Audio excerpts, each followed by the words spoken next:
Hello, everyone, and welcome to Molehill Mountain, episode 32. Andrew Eisen here, along with Zachary Knight. Hello, Zachary. Hello, Andrew. First of all, I just want to say that I am very, very proud of how I titled this episode. I titled this episode, Will Nintendo Switch Dominate or Submit? And I am very, very proud of that title. Do you get it? Yeah, You get the joke? I think so. Yeah. Oh, good, good, good. It's a sex thing. Look it up. Ask your parents. They might not know. In fact, I didn't know what switch meant in sexual terms until October. Thanks, Nintendo. Yeah. obviously, Fun stuff. obviously, clearly, Nintendo, being a Japanese company, probably doesn't think. All right, let's title our console an English word. And no one went.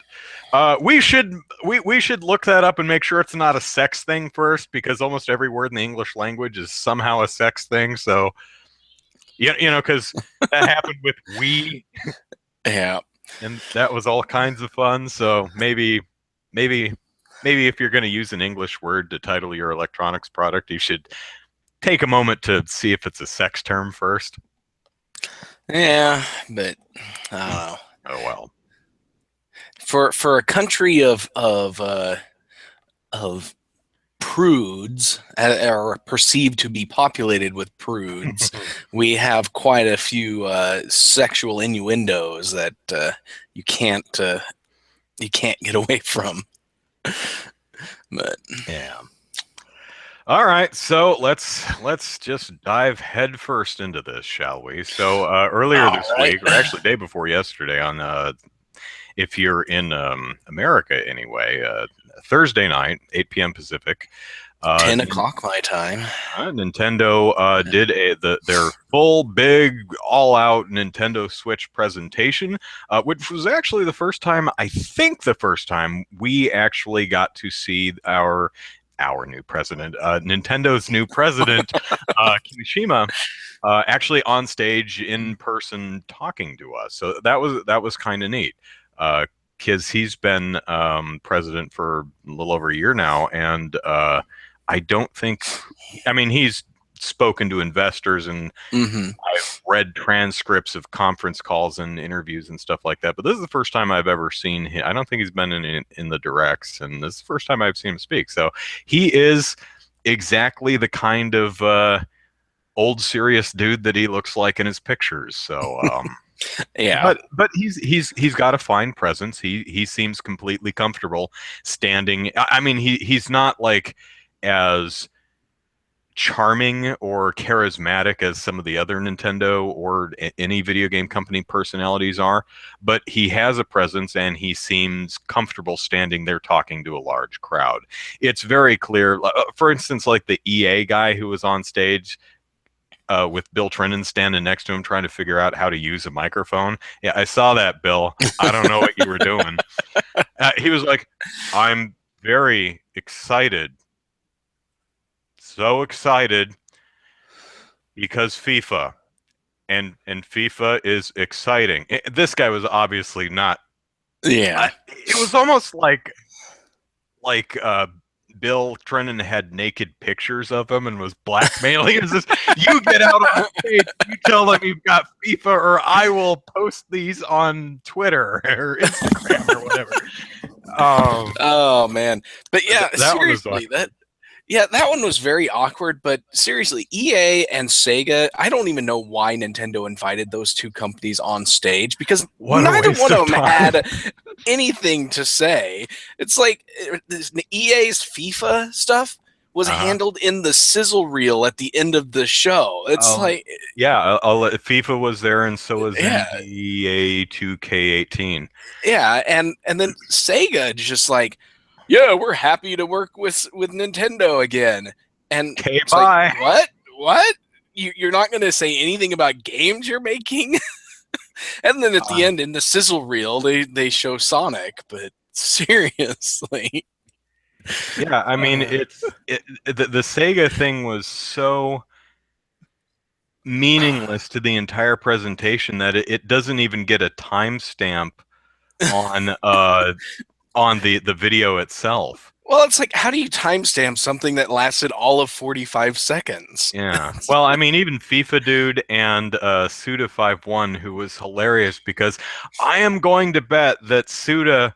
I'm not going to suggest that he was high or toasted or anything like that, but I'm pretty sure that he went completely off script. I think he was. Probably. I think he was ignoring the teleprompters. I'd have to go back and really listen to the dialogue, and my Japanese is so horrible I probably wouldn't be able to tell anyway. But it was pretty clear that the translator was thrown for a loop. He's like, oh Oh wait, yeah. that's not what this says at all. Exactly. That was the part where there was like this minute and a half between the guy started speaking and the translator actually catching on. Is that Yeah, what he's it like, was? Yeah. he's like, oh crap, I can't just read the already prepared English translation because it's not what he's saying. And also, not. I mean, I'm excited to possibly have another No More Heroes because I Yeah. like No More Heroes, and two is kind of terrible, but nice try. So I'm excited for pretty much anything from Suda51 and Grasshopper, I suppose. But yeah, I'd love to see Travis touchdown again. But it's pretty clear that Mhm. he hasn't started on the game yet. We're not going to see this for a long, long time. Oh yeah, it's going to be late 2018 at the Yeah, earliest. so it seemed almost kind of pointless. I mean, it's cool to have. It's a cool stuff coming in the future moment. But and we'll get into this eventually. But with so little to start out with, I mean, the launch is thin. The first year of Switch, so far at least, and it doesn't come out for 6 weeks. We've plenty of time to fill in that release schedule, but Yeah. little thin. So Well, it's like, there's more games coming out for it than the Wii U had in the last 2 years combined. So uh, while that's true, um, the Wii U launched. The Wii U had more games on its first day than the Switch has scheduled for its first year. I'm not kidding. true. Yeah. For 2017, there are about 25 games with dates, and some of them aren't going to make it because when a game is dated 2017, probably not. Like, do you really Yeah. think Xenoblade Chronicles 2 is coming out this year? Probably I not. don't. Maybe Japan if we're lucky, but probably not. So, but Yeah. the best case scenario, everything scheduled for 2017 comes out. That's 25 games. The Wii U launched day one with like 32, 34 games. Yeah. And some pretty good games too. A solid lineup the Wii U had, and it had about 45 games by the end of the year. So again, 6 weeks till launch, so we'll see if we start filling out Yeah. that schedule a little bit. But You gotta wonder how much of that was due to Nintendo not getting third parties involved early enough. Where it's that's like, true. yeah, we want to make a game, but we can't make a game for your first year of launch. That's you didn't get to us in time. Yeah, it's probably not going to turn out well if a lot of third Yeah. parties take the wait and see approach, because if you wait and see, that means everybody's waiting, and then you see that it fails, and then you have to support things at the start or it's Yeah. not going to build an audience. Well, and it's like Bethesda. They're like, yeah, we'll make you a game. How about this 6-year-old game that everybody that's wanted to play it has already played it on some other device? It's like, yeah, Skyrim for those that didn't catch that, but yeah, it's like, Skyrim's nice, but how about something new? Yeah, I mean, even if it's the special edition, I mean, and not the Skyrim that came out 5 years ago, even if it's the special 2011, yeah. edition, um, the special edition came out on everything else except the Wii U last fall, last October. And Mhm. Skyrim for Switch isn't scheduled to come out until next fall, 2017. So okay, I mean, cool, and hey, Skyrim on the go if that's what's interesting you, but or appealing to you. But Yeah. So, all right, let's go through the presentation here. All right. Um, Broadly, I would just like to say that I'm jumping off on our third party concerns. One of the things that's concerning me a bit, although there are some third parties, and we're seeing a lot of ports though, Yeah. like of old games. Um, One thing that concerns me is I'm not seeing a lot of um, upcoming multi-platform titles. Uh, Hmm. EA already made clear that they're not bringing Mass Effect Andromeda to the Switch, and let's ignore for a moment that the Switch may be un, less powerful than the PS4, Xbox One to the point where it's actually a pain in the butt. Let's forget power differences for right now and just look. Um, so Mass Effect Andromeda. Resident Evil 7 is not announced. Yeah. The new South Park game, the Guardians of the Galaxy Telltale game, um, Injustice 2, Marvel vs. Capcom Infinite, Tekken 7, Red Dead Redemption 2, Prey, that weird Metal Gear Survive, Metal Gear Ah, Solid yeah. 5 Survive, whatever it's called. Yeah. Um, a lot of the bigger AAA multi-platform games have not been announced for the Switch. Again, I'm not saying that there's no content coming. It's just kind of concerning me that the big guns aren't coming. I mean, look at Capcom. Capcom's supporting it, sure. I mean, Yeah. we've got the um, Street Fighter 2, which came out in like the early 90s. I mean, sure, this is an update, but Yeah. um, it's like, how about Resident Evil 7, guys? Will it not run on the Switch? Is that the problem? Is that going I to don't be a know. problem? Yeah, hard to They've got say.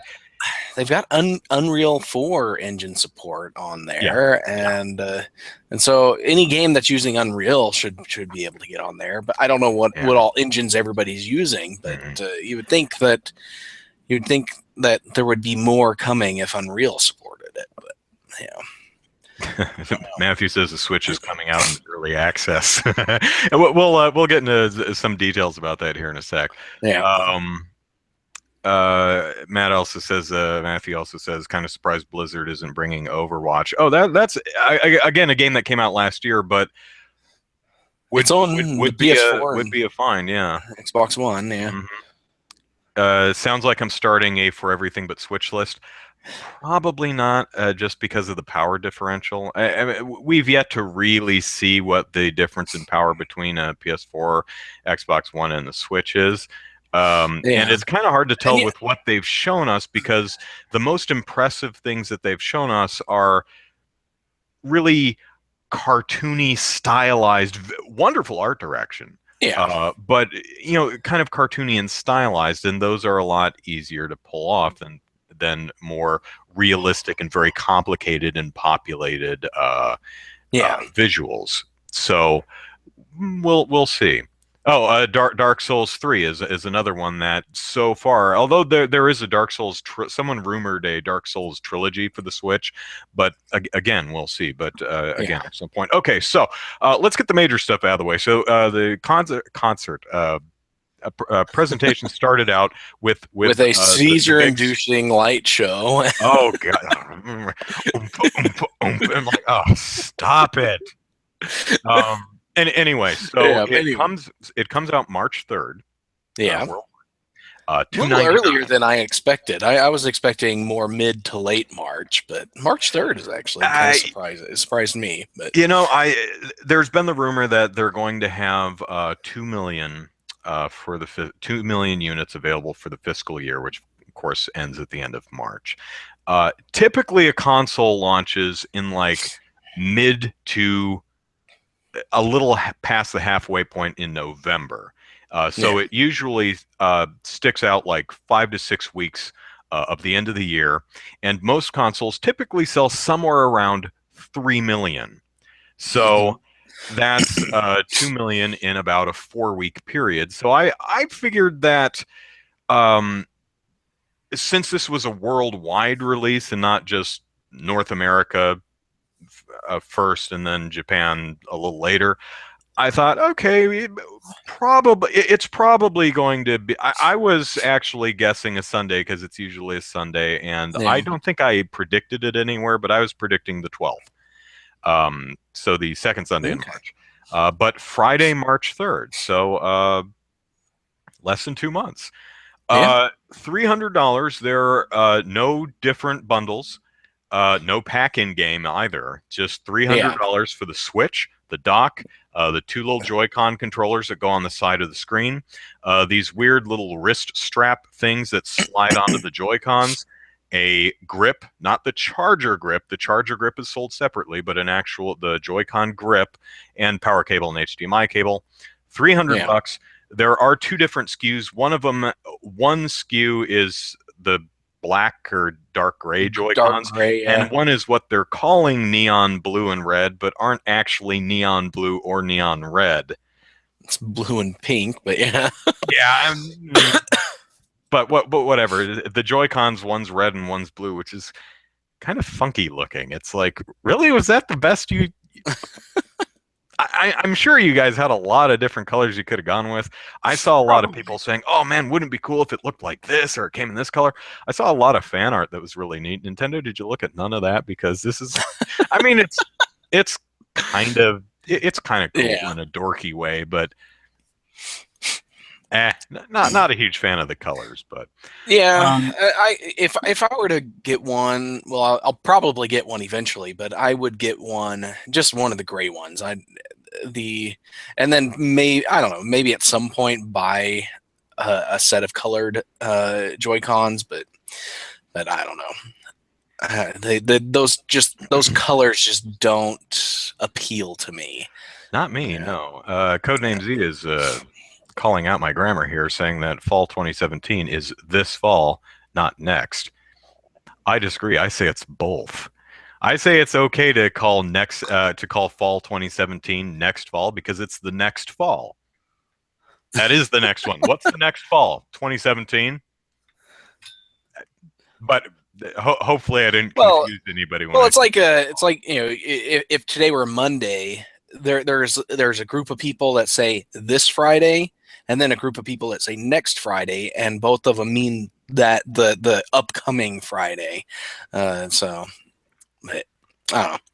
yeah. That's just So that's just a region thing here in the mhm, U.S. yeah. Different Matt, areas say it yeah, differently. Matthew also points out that the system's an X1, so it's slightly more powerful than the Wii U. Yeah, it's slightly more Yeah, powerful than the Wii U. I'd say it's got a more of a leg over the Wii U than the Wii had over the GameCube, but yeah, it doesn't look really close to the PS4 or Xbox One from what probably we've not. seen so far. Yeah, And although it might be close enough for for the average gamer, so if it's not a complete pain in the butt to move stuff over to the system, it might be close enough. I mean, it would certainly yeah, be a downgrade, but enough for now. The difference between PS4 and Wii U, night and day. Even someone who's not a gamer can look at the two and go, "Oh yeah, they're completely different technological generations." Switch to PS4, maybe if they were side by side, but I think most people are going to look at the tentpole games for the system, the Mario Galaxy, Mario Odyssey, mhm, Xenoblade 2, stuff like that, and go, "Oh, it's gorgeous." yeah. Um, on the other hand, if you put Resident Evil 7 or Red Dead 2 on it, would it look like crap? Don't know. Hard to say. Hard to Yeah. say. So also region free, which was one of my silly baseless Yes. predictions. The second part of my silly baseless prediction was not only will it be region free, but you'll be able to access every other territory's eShop. No word on that. No, Probably not going to happen. probably not. But it's But nice. seriously, region free. It was like Yes. So I don't know how many exclamation points I put after that, but it goes from the let's see, this is the retweet icon to the uh, the utilities icon in that tweet. That's how many how many I put Yeah. on there. But yeah, Well, getting rid of the region lock is the coolest thing ever. it Seriously. I refuse to give Nintendo any plaudits greater than a slow clap. Welcome to years ago, Nintendo. I'm glad you're here, but welcome. Mhm. Seriously, welcome. Glad you made it eventually. Better late than never. But I feel kind of weird cheering a company, not just Nintendo, but anyone. I mean, it it always feels weird when a company wants you to pat them on the back for not ripping you off. It's like we just we decided not to rip you off. We decided to actually test our game and release it bug free. Love us. And like, oh, that's baseline expectation. Anyway, Yeah, so pretty much. But what do you think about we'll get into the. I know you guys are stewing over this. We'll get into the accessories in a little in a bit. little bit, yeah. Just for the console itself, because I know a lot of people were thinking 250, $300 for the Switch, no game packed in, but $300 for the Switch. What do you think? Um, I wrote on Thursday that I think that's probably $50 too much, Hmm. and that's my personal opinion. Some other people might have different different ideas, but I think $300 uh, when the PlayStation 4 and the Xbox One are at that price point and sometimes lower depending on the SKU you get and stuff, that's going to be a tough sell for a lot of people.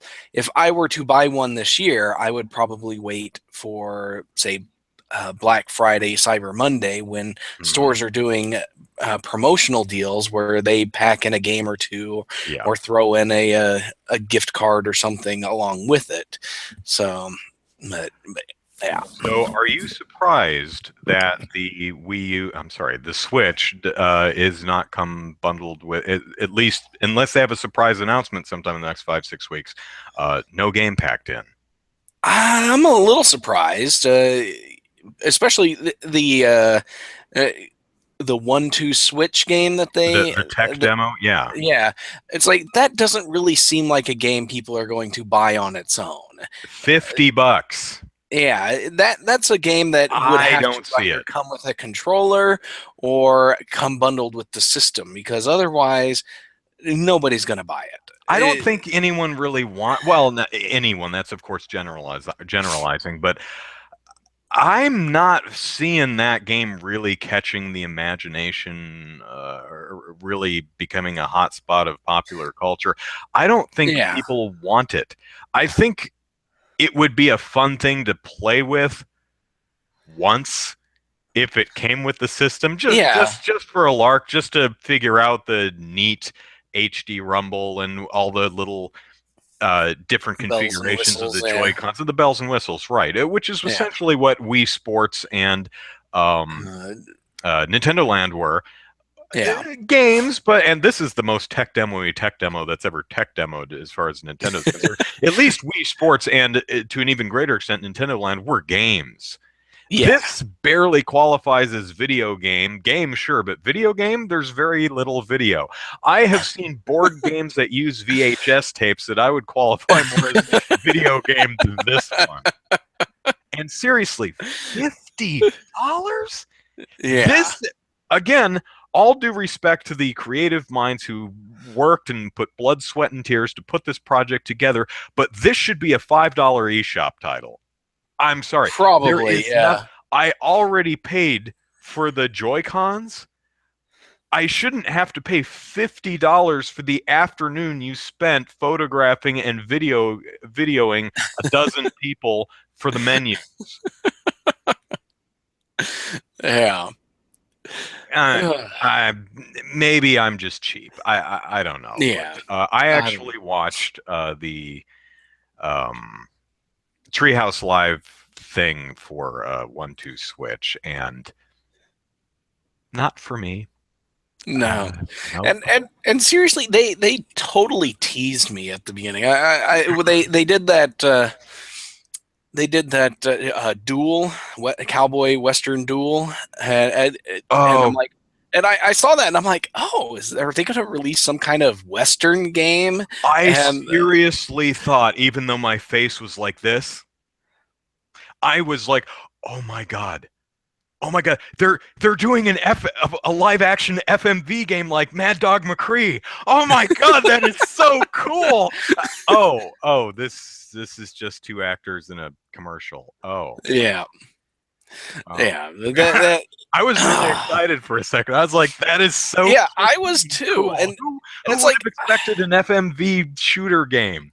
well, and seriously, yeah, I'm of the opinion that there are not enough western games, cowboy western games That's true. There for are. video games, because you got Gun, Red Dead Activision, great game if Redemption, you haven't played it. and that's really all there is. I guess Red Dead Red Redemption Steel. 2. Oh, Yeah, Red Steel. Red Yeah, Red Steel is Steel kind of a and Red western Steel 2 game, is a but yeah, post. they're kind of westerns. Yeah. But it's like that. Those are all the westerns that I can think of off the top of my head. And it's like, There's a couple more. There's yeah, Red Dead Revolver. yeah. But it's like I was totally excited. I was like, I don't care if this is just some cheesy western themed game for this, but it's just like just a mini game, just not Hmm. gonna cut it for me. Wild Gunman, Uh, sure. yeah. Yeah, actually, speaking, River is saying Target Terror on Wii was an FMV game. There was actually a port of Mad Dog McCree on the Wii, if I'm not mistaken. And I think it's on the PlayStation 3 or something like that. But I mean, that would be kind of cool to have a new FMV, and I figured it would be just kind of a, draw kind of game, where you just Yeah. draw down FMV actors. I thought that would be great, and then I was like, oh. So, of course, my face just was like that the entire time because that's how I watch things. Um, I'm excited on the inside.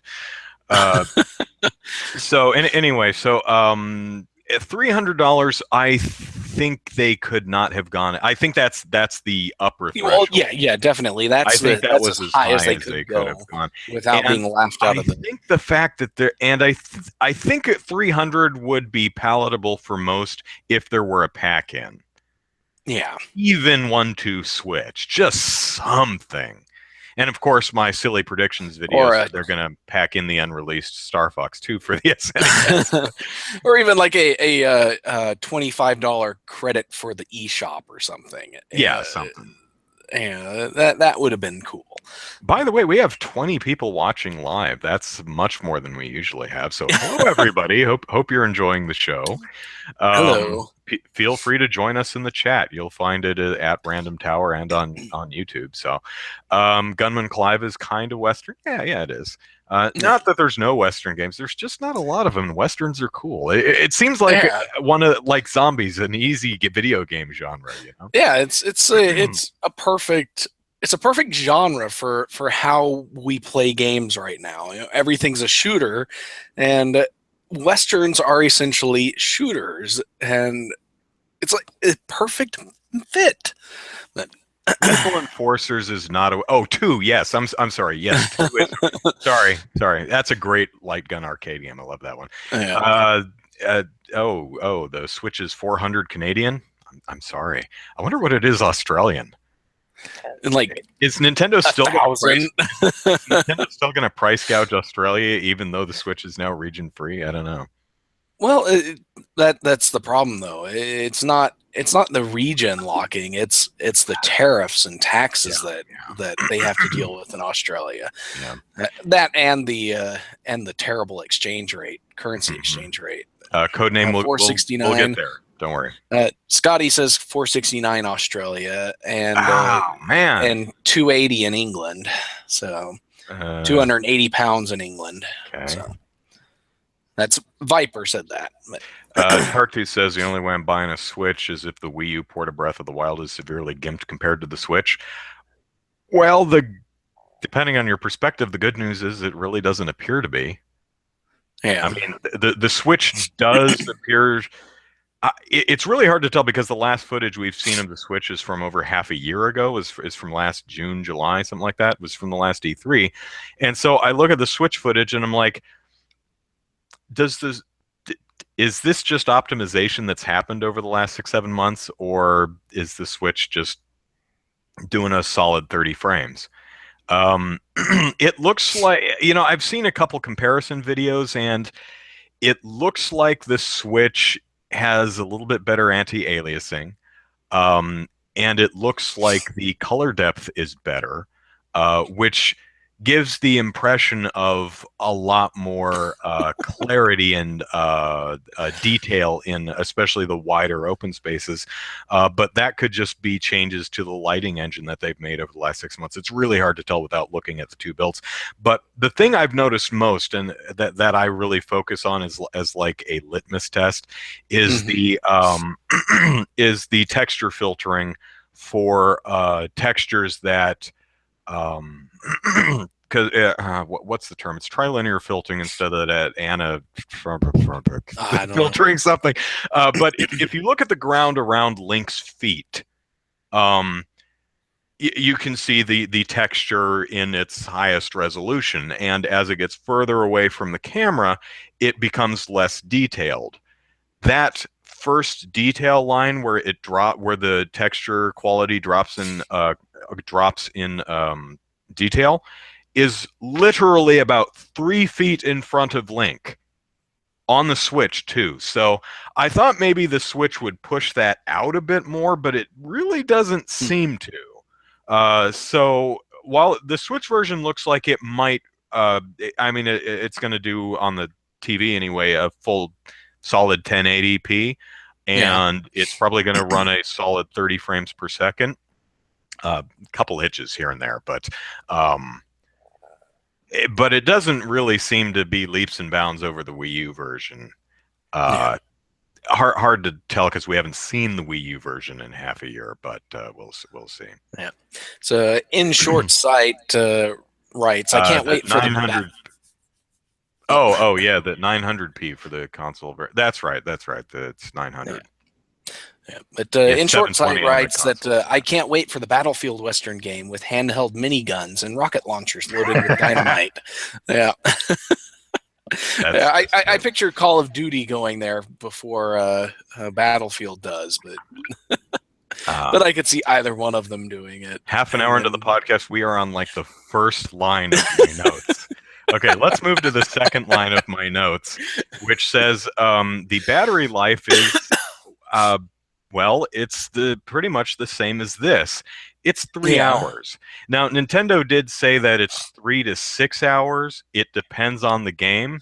the What six that hours is basically your system idling for six what hours. that means is 1-2 Switch will run for 6 hours. Breath of the Wild will run for 3. If it's a video game, it's going to be 3 hours. If it's something like 1-2 Switch or Snipper Clippers, or I'm sorry, it should be Snipper Clippers, but it's just Snipper Clips, um, which actually does look pretty cool. Um, but yeah, so that's my guess is if you're playing an actual video game, it's gonna be and I'm sorry, that's kind of a mean thing, an actual video game. But if you're playing something along the lines of Breath of the Wild or Mario Kart or even or I Am Setsuna or something like that, you're looking at 3 hours. Only Mhm. expect 6 hours, maybe if you're playing a small eShop title or a virtual console title or something like that. Although Yeah. who knows how taxing the emulation is going to be for VC games. Anyway, so Hopefully not too much because emulators on mobile phones don't really tax you any worse than other games. But on the bright side, because it uses a USB-C, you can use a portable battery, and if you plug it into a wall, it will charge while playing. One thing that yeah, was a little weird is I did read that it takes 3 hours to charge the damn thing. Um, which Well, from a dead battery, that sounds I about suppose. right. Um, Yeah. it takes a little long to charge. Maybe that's the Joy-Cons, and the Joy-Cons like last 10 hours, but they take 3 hours to charge. So I forget which one it is. But I don't know. battery is about as low as you figured, but at least there should be solutions to plug it into a wall or have a battery with Oh, I'm you. sure. I'm sure Nyko will come out with Yeah. a clip-on battery that Like you can. Scotty's saying in the chat, these Yeah. days you can use USB battery packs. Exactly. So Yeah. there probably will be options. So eh, it's unfortunate that the battery sucks, but it shouldn't be a humongous problem, and it will be no problem for me because my Switch will sit docked for its entire life. It's never coming out of its dock. Okay, so 32 gigs of internal memory. Some of that's going to be hogged by the OS.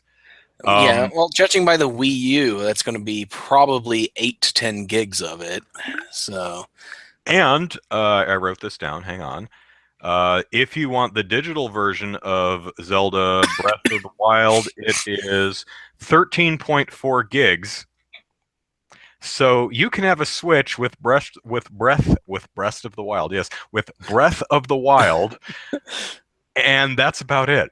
Then you're Yeah. going to have to start Well, you using could fit micro some. SD cards. You could fit some Virtual Console titles on there Maybe along a with couple it. of titles along with Yeah. it. But it's you can slide in a micro SD card.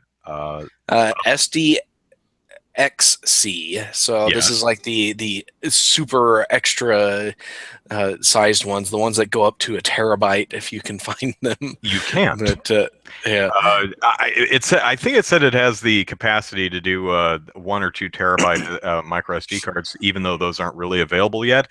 And even though if you could find a 512 gig micro SD card, it would cost you more than the Switch itself.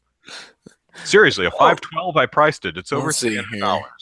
Yeah, that's not surprising. The 256 I've is over seen 100 bucks. 64s can be pretty cheap, and See, 64 is not 64 and less is affordable at this point. Um, Once you get past that, they start getting expensive. But also there are USB ports on the Switch dock, so it's possible, although I hear that Nintendo would have to yeah, decide to unlock the feature, that you could use a USB hard drive with the dock. Nintendo may not unlock that feature because that would kind of defeat the whole portable aspect. But then again, yeah. I don't want to carry around And this, 6 micro SD cards either. but this kind of makes me wonder how Nintendo handles storage. Would you be able to pop your SD card out and switch it out with another one, and then depending on which games you I want would to play, certainly hope so. just switch them out. Like so this SD card has these games installed on it. This one has these games installed on it. Which one do I want to play today? But I was just opened up Amazon real quick. See, a 64 gigabyte SDXC card is $16. 128 is $40. Okay, A 200, 200 is this 256 is probably around $100, 90 yeah, bucks, 100 bucks. 200. The Samsung one is $200. That's the first 250 I've seen. I saw a 200 that was $70. So how much does a 1 terabyte hard drive cost? Depends on if you want solid state or not, but Just a regular hard drive, not solid state. that's It's like 50 good. bucks, isn't it? 50, 60 bucks, if that. Yeah, well, maybe more. But It's hard for me to remember how much I paid for mine because I bought it from a friend who bought one and said, I have no use for this. It's too small. I said, I'll buy it from you. it's too small. Well, he's a photographer, so he has petabytes of photos and stuff. So anyway, but yeah, the SD cards can get pretty pricey if you want to go more than 128 gigabytes. Yeah, so that's the key thing, and you also need to be careful of the speed too. You want to get. I don't know if this is, you read it as C10 or what, but the C with the 10 inside, that's the minimum you want to go if you want to run apps or games off of an SD card. Yeah. So yeah, you got to be careful of your speed. Because I've run into that problem with SD cards on my phone. I get a cheap one and then realize too late that the speed is just not capable, not up to snuff. But Yeah. River says maybe Yubi could make a Red Steel on the Switch is going to be what Red Steel 2 was originally going to be in Japan with number one's art style. If you remember when the Wii came out, Yubi was hawking Red Steel and completely lied with their screenshots. We looked at the screenshots and we're like, whoa, Wii U kicks ass. And then we saw the game and we went, oh, okay, well that was bullshot. yeah. Well, but if Ubisoft wants to release or do remakes of Red Steel and Red Steel 2, I wouldn't mind. I mean, yeah, but we've got enough remakes and remasters and definitive editions and ultra editions. that's true. I don't mind them; they're great, but they should be supplemental, not the main course. So yeah, leftovers should not be served every day of the week. Yeah, exactly. So also the touchscreen is a capacitive touchscreen, so multi. Yes, that was a very cool. For someone who plays games with it docked, they're not going to get any use out of that. It's completely useless to me. I mean, I'm sure there will be some games you need. I don't know. It's like I've got a nice TV. I don't want to play it on. Nice as that little screen is, it's not where I want to play my games. Rather play them on the TV. You just gotta, that capacitive touchscreen is just kind of overkill. I think they probably could have gotten away with not having a touchscreen, or at most having the same type of touchscreen on that they have for the 3DS and the DS. But I think it's their. Well, I mean, it's fine if you want to use it in portable mode. It also allows the system to be backwards compatible with pretty much everything.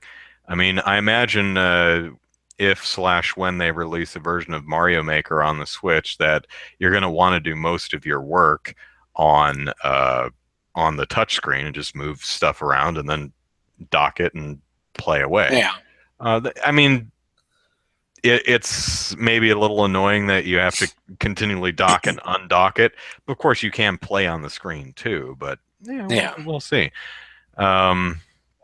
Scotty says, "Well, Andrew, if the power goes out, at least you'll still be able to play it." That's true. Well, for about 3 hours. At least for 3 hours. Yeah. Hope the power comes back on in 3 hours. I'm on a time limit. All right, so let's switch. Which they did every single time. Yes. Every single time, and I loved it. Even in cases like this, I loved it. So next is something Codename brought up a little earlier, is the Nintendo Switch online services. Yes. Oh, there's some stuff to unpack here. So slightly before we get to online services, I want to point out that the left Joy-Con has a share or record button or something on it.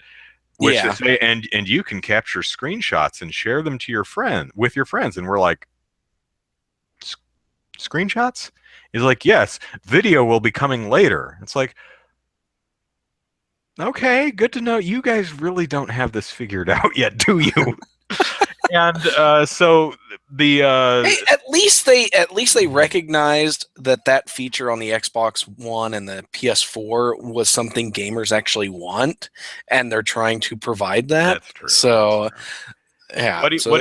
How many copyright claims do you in 27 once video? Let's assume. Video, how many copyright claims is Nintendo going to issue against YouTube videos that were captured with its own device? I can see these headlines now. Nintendo copyright claims a thing that its own, that's that it authorized its own thing. that will be interesting. Yeah, I didn't even think about that. Bans Nintendo account for copyright infringement with its by sharing its own content. Yeah, I honestly didn't even occur to me until you mentioned it. That Nintendo is crazy protective of its copyrights to the point where it created the absolute worst possible revenue share system that YouTube has ever seen. And yeah, it's like, how is Nintendo going to differentiate between a video that was uploaded through its own service versus one that was uploaded or recorded using an HD capture card and then uploaded from there, from somebody's computer? Are they going to be able to differentiate? Are they going to care? Um, because seriously, that's going to be kind of crazy. Codename Z says, I'm afraid they just mean video recording and not video streaming. That would be a bummer. Oh I yeah, would be streaming. No, absolutely, I would put money on it being just recording, not streaming. You record a yeah, scene, yeah. post that later. Yeah, that's what I assumed it was going to be. Was just you're going to be able to record like 5 to 10 minutes of video and then It's going to upload be that. 30 seconds. It's going to be 20 or 30 seconds. That's it. Yeah, It's going to be some useless little thing. And I'm yeah. it's Nintendo looked at Vine and so I thought, yes, that's a we great gotta get at service. some of that. Let's do that. It's like so. It's only going to be 30-second chunks, but you'll be able to put little Mario stamps and stupid little messages and things all over the video, and like Give your record character face. dog ears and a Yeah, tongue. exactly, and do all kinds of stupid Snapchat filters and things. So our view counter was just up at 29. I don't know where y'all coming from, but hey, welcome. Hope you're welcome. Yes, yes. So their online services, whatever they are free until the fall, when they're not free anymore. And so Yeah. their online service, like Xbox Live Gold and PlayStation Plus, is going to be a paid service. Okay, but that means you kind of have to match what PlayStation Plus and Xbox Live Gold are doing. And I don't mean to be a negative Nelly, but I don't believe for a moment that you will.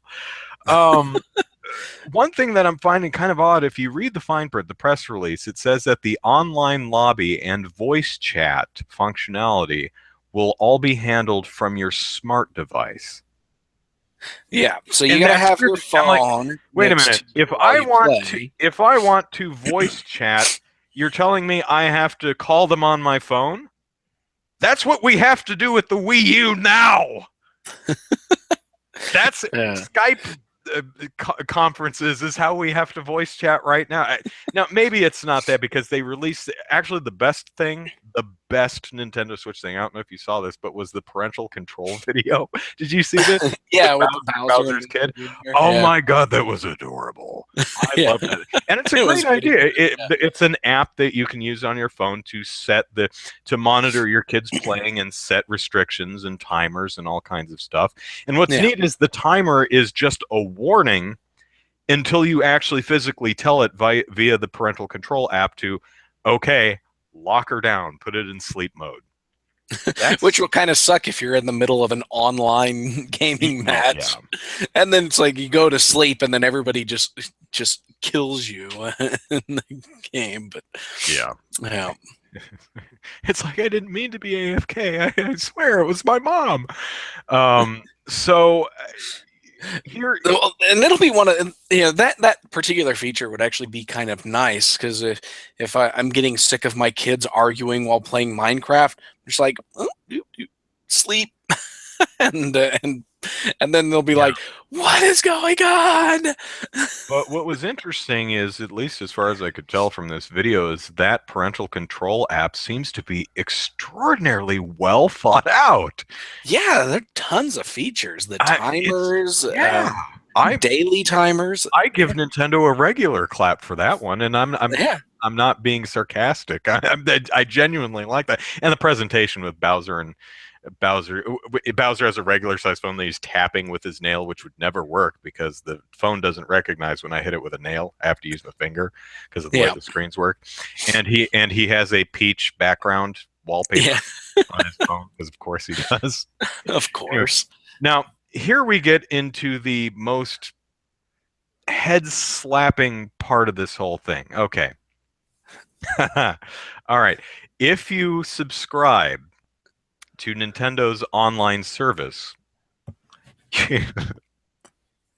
you will get one free game per An month. NES or SNES It's classic not a game. new game, it's an NES or SNES game.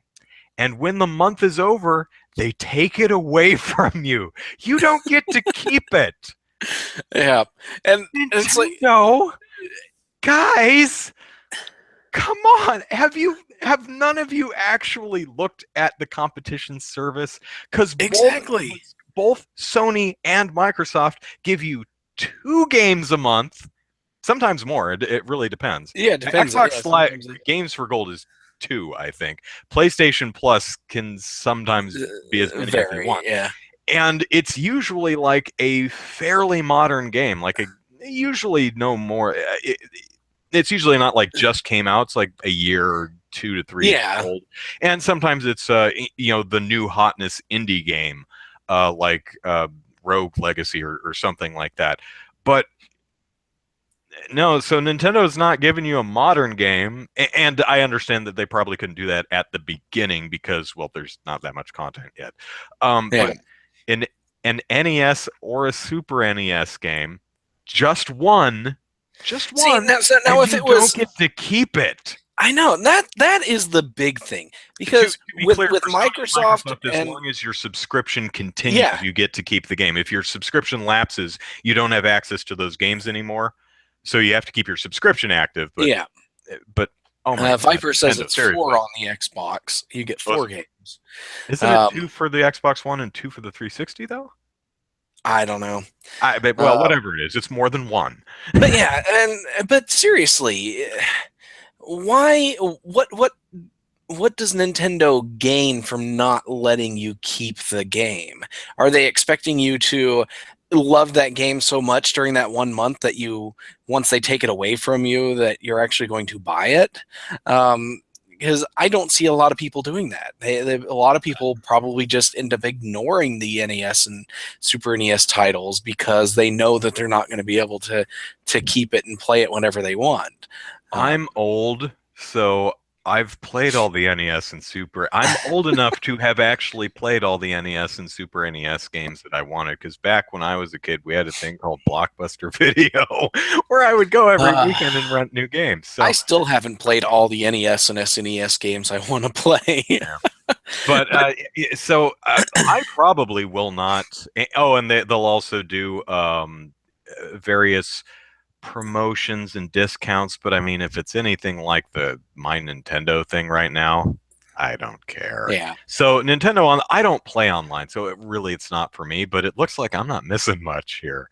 yeah. Uh, See now, the other question I have about the free game, I put let me say the free game is that do you get a choice, or is Nintendo going to say, I bet it's this one.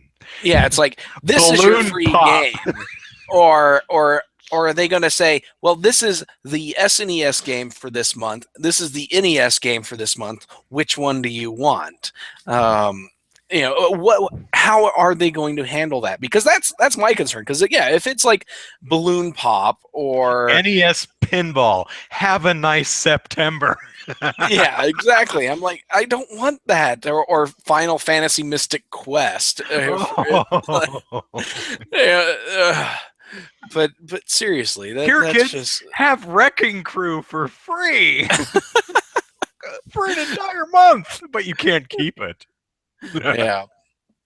Uh, but Oh, Nintendo. speaking of virtual console games, is that Super Nintendo games are getting online multiplayer, which is actually a cool feature. Could be. Yeah. Yeah, um, and not that I have that many people that I play online with, but it would be kind of cool to be able to play, say, Lost Vikings and get 2 of my friends online and play it with Sure, play it sure. together, yeah, because it's a 3-player game. But yeah, that would be pretty cool. Or Gauntlet. I don't even know, is Gauntlet on on the Yeah. virtual console. Yeah, Oh, is it on the console? It was on NES. I don't know. yeah, it was on the Gauntlet and NES, Gauntlet the 2, I Gauntlet and think. Gauntlet 2, yeah. But something like that and playing, getting three guys on or three people on it and playing that. I love Gauntlet, even though it has no end and just repeats its Mm, levels. It's still I had a lot of fun playing that game. It's one of my favorites. But yeah. All right. So the next part of the presentation, they started going through the how the controllers work and those Joy Cons are and tiny. right. Although I did love this new guy whose name I forget because he's a new guy to us. We haven't seen him before, but I really did like that Nintendo's not just relying on Aonuma and Miyamoto and the faces we know. Yeah, They're bringing the new blood out. I like that, and I like yeah, this magic is like do the white cloth over the table and waha suddenly they're colorful. I'm like, that is so dorky. I love it. yeah. um But so yeah, when they let's were showing off the Joy Cons and that guy came out and everybody that I was following on Twitter, they were like, "Okay, is this some kind of giant out here showing off the Joy Cons, or this are those guy's hands are controllers that huge. tiny?" Yeah, Oh 13U man, Cube says Gauntlet's not on the virtual console. Okay. oh that So sucks. so the Joy-Cons, they have a new thing called HD Rumble, which is Rumble plus plus or whatever. It's Rumble so specific that they can make you feel like you're holding a glass full of ice cubes, and if you shake it, it's like, oh my gosh, there's one ice cube. Oh my gosh, there's three ice cubes. Oh my gosh, it feels like someone is filling a glass full of ice cubes with water. Ah, and from the impressions I've read, the HD Rumble stuff is actually really accurate and really cool. Yeah, And that's great. The problem I had with the presentation is they did very little until they got into 1-2 switch, and even then there were problems. But I'm like, okay, but this is a presentation that's supposed to explain to me why I want this. It's neat that I have a rumble motor that can simulate a glass full of ice cubes.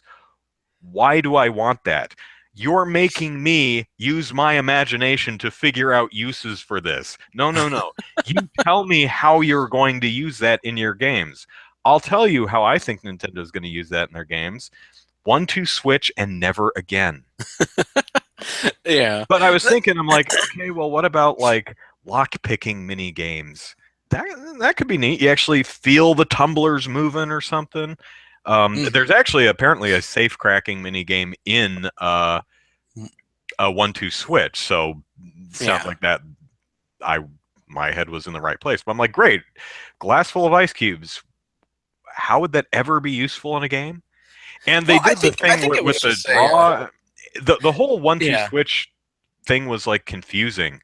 I'm like, I don't get it. How is any of this play? I mean, a couple of them were kind of obvious, but most of them, I'm like, what are they doing? What? Huh? How do you Yeah. play? I What's the I game? I kind of with the 1-2 switch presentation, I kind of zoned out after it was revealed that it wasn't a Western game, uh, but uh, but yeah, it'll be interesting to see how they do that HD Rumble because I can picture some interesting applications of that.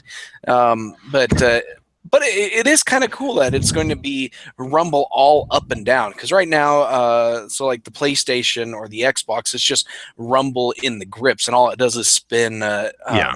spin Mhm. weights in there, Yeah. and but this one it appears it's going to be something a lot more uh, specific at different spots on the controller. So yeah, that'll be pretty neat. I just corrected a spelling error in my notes because I'm that kind of person. I like Yeah, I've Viper's seen comment. some. Just wait until the Senran Kagura team get a hold of the HD Rumble stuff. Yeah, I don't. It's gonna feel like you're grabbing boobs somehow. Real Oh, vibraty boobs. let's take something like No More Heroes. Sure. In that game, you have to shake your lightsaber to charge the battery. In a very Um, suggestive motion, yes. Yes, and so I could picture Suda using that rumble to make it feel like a one of those shake weights Yeah, where yeah. the weight inside goes up and down as it charges it. That I could picture them doing something like that. That's just kind of a novelty. It doesn't really add much to the experience, but Yeah. Hmm. but yeah, but still, it's a novelty, and that's something we don't get from current Rumble. Okay, So I will tell you one thing about the Joy-Cons I heard that I really like. Uh, Syncing a pair of Joy-Cons to the Switch is apparently as simple as slide them onto the Switch, slide them off. That's it. They're sunk. They're synced. They are synced with the system now. they're It, sunk. Yeah. it's not a matter of open the flap on the system, hit the little red button, undo the battery pack on the back of the Joy-Con, hit the button in there, hope you did it in the right order, wait for no, just Yeah. slide them on, slide them off, and that's it. If that works, that is really cool. That is cool, yeah. Like with the PlayStation 3, I think it's you got to connect it via USB and then Yeah, I hold the think home so. button, and then it syncs. I think Something, it's yeah. been a while since I've had to sync a PlayStation 3 controller, but Yeah, the Wii was you have to open the flap in the front and hit the button, and then uh, well, newer the models sync of button. the It's back here in the it's this little red button yeah back here. newer models of the Wii remotes actually had a button on the battery cover Oh, that I didn't know that that. worked. Okay. Yeah. So And that of that, course, if you that have was the kind of Wii neat. remote condom on, you gotta take it off and then pull the batteries. Yeah, that's the big problem Yeah. there. But yeah. So, Oh, let's let's see. see. Rumble could be useful in Street Fighter 2, where you hit the player in the head. It rumbles higher up, hit it on the leg, and rumble lower on the controller, or something like that. Yeah, that would be again another novelty, but it wouldn't really add anything to the experience. But Now, one thing I wasn't sure of until this presentation is the grip that comes with the not the sides of the Switch, but the actual grip that you slide the Joy-Cons yeah, onto to make it more like a regular make controller. yeah. The one that comes in the box, in the Switch box for $300, is just a piece of plastic that you slide your Joy-Cons onto. Well, and it Uh, has power LED indicators. okay, but it doesn't Yeah, actually charge the Joy-Cons. There is a charging grip, but that's sold separately for $30. yeah, and that kind of sucks too, because Yeah. it would have been nice if that grip was a charging one where you Hmm. could plug it into a USB-C cable and charge your Joy Cons while you play. Yeah. But yeah, that kind of sucks that it's not a charging one, Yeah. and that a So, charging one is $30 freaking. I'm sorry. yeah, let's talk about the accessory price. So, Uh, coming in at the low end is the charging grip, again, which is a different grip that charges, not the one that comes in the box. That's $30. and it does not come with any Joy Cons. It's No, just the it's grip. just the grip. It does Yeah. not come with Joy-Cons. If you want Joy-Cons, they're $50 And a this is piece. this is the One weirdest of them thing. is $50. Okay, You can buy okay, two of but them for $80, but yeah, but setting aside the that, why in the world are they sold separately? the Joy-Con, in case you lose one, I suppose. I Uh, only need the left That one. I can't find it. that's the only reason you would need to get them.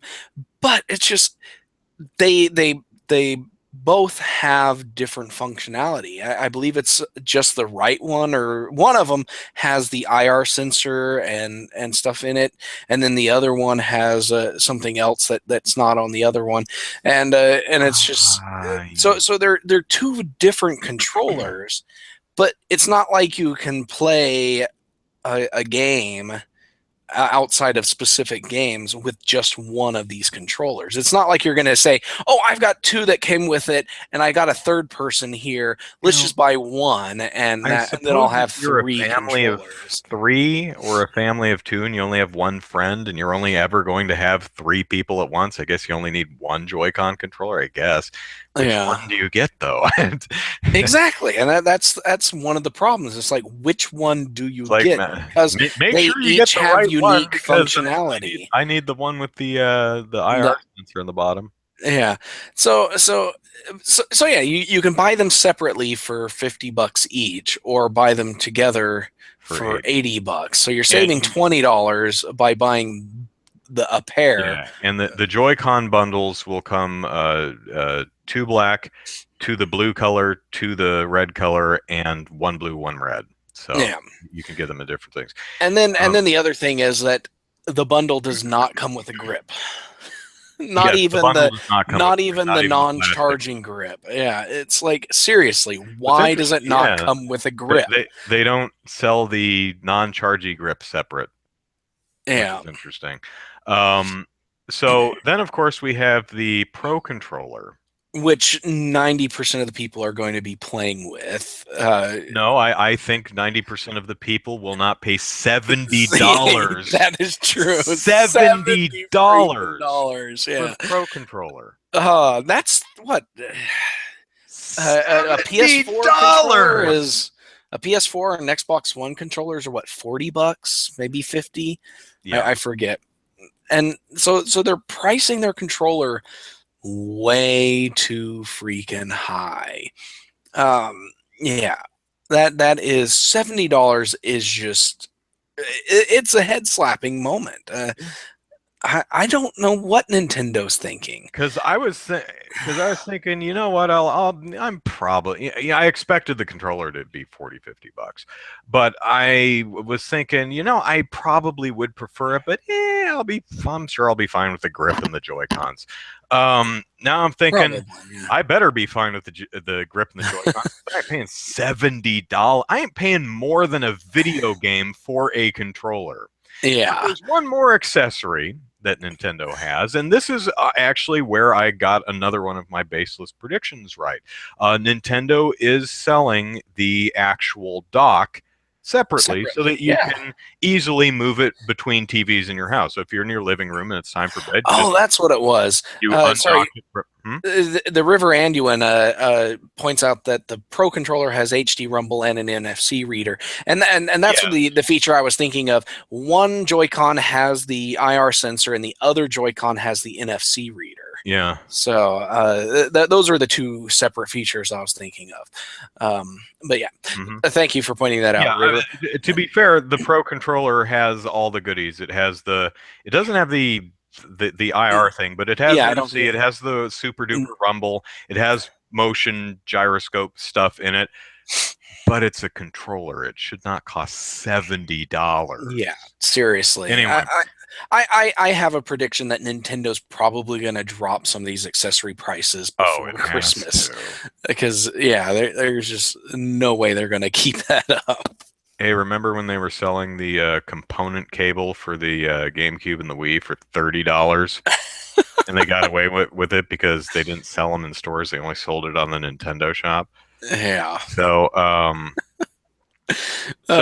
Okay, yeah, back to the dock. Yeah, you could buy I docks separately. yeah, as 13 Cube is saying, I certainly hope your kids don't break or lose one of those damn tiny little Joy-Cons because Oh you are yeah, going to be paying out the rear end for them. yeah. Anyway, This yeah. so you can buy a dock separately and put one in the bedroom, so you can undock from your living room TV, walk to the bedroom, dock, and play there. So that's cool because the dock is essentially a plastic shell. The only thing it does is take the videos. It It charges the converts. system Yeah. and it moves the video and audio to the television. It's all it does. It's mostly an empty plastic shell. Where I was wrong with my prediction was saying that it would be available separately but affordable. $90. 90 bucks. Yeah, that's not affordable. $90 for the dock. Okay, so let me see here. We got Nobody is going to 90 plus 80 plus 30. Okay, that's buy $200 if you want to get the dock, a pair of Joy-Cons, and the charging grip. $200. You're $100 shy of just saying screw it and buying another system. So Yeah. here's where Nintendo might struggle a bit on launch day. The Nintendo Switch. Here's the value proposition. The console costs you $300. Um, you're going to want a game. let's just be nice and say $50, so $350, and let's pretend that you have no need for extra control. You don't care about the Pro controller or extra Joy Cons or anything. It's just fine. System in a game, $350. Or you could buy a PlayStation 4 for about $270. I have no idea what it's going to cost 6 weeks from now, but you can get them for $270 right now, which includes a game.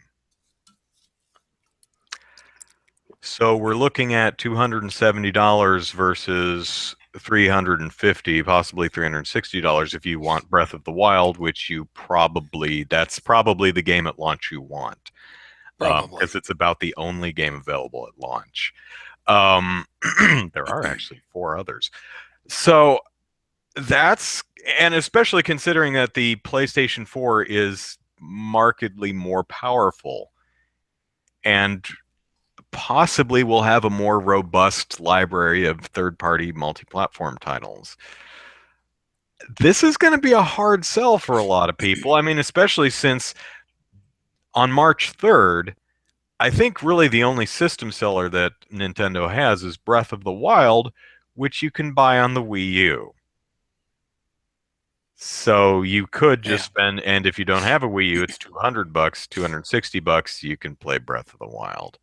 So, that's going to be a tough call, but we'll see. So, all right. So moving past that. Oh, one Go ahead. final accessory that's available is the Joy-Con wheel. You get a set of 2 of them for $15. Mario Oh, yeah. Kart is not available at launch, but you can go ahead and buy the wheels right now. It can't use it for anything for a couple months, but there's a couple racing game. There's Red Max something, and another one, and I can't remember what it's called. Fast something. So there's a couple, but they're not coming out at launch. Yeah. And again, it's and it's really small. I saw it smaller than the Wii wheel, and it's just a piece of plastic that holds onto the Joy-Con. That's it. Well, and it has it'll have buttons for the L and R buttons, like push through buttons. Codename says you don't want to what? You don't want to buy Switch and Just Dance 2017? No, I really don't feel like buying a Switch to get a game that came out on everything else, including the Wii U last October. Yeah.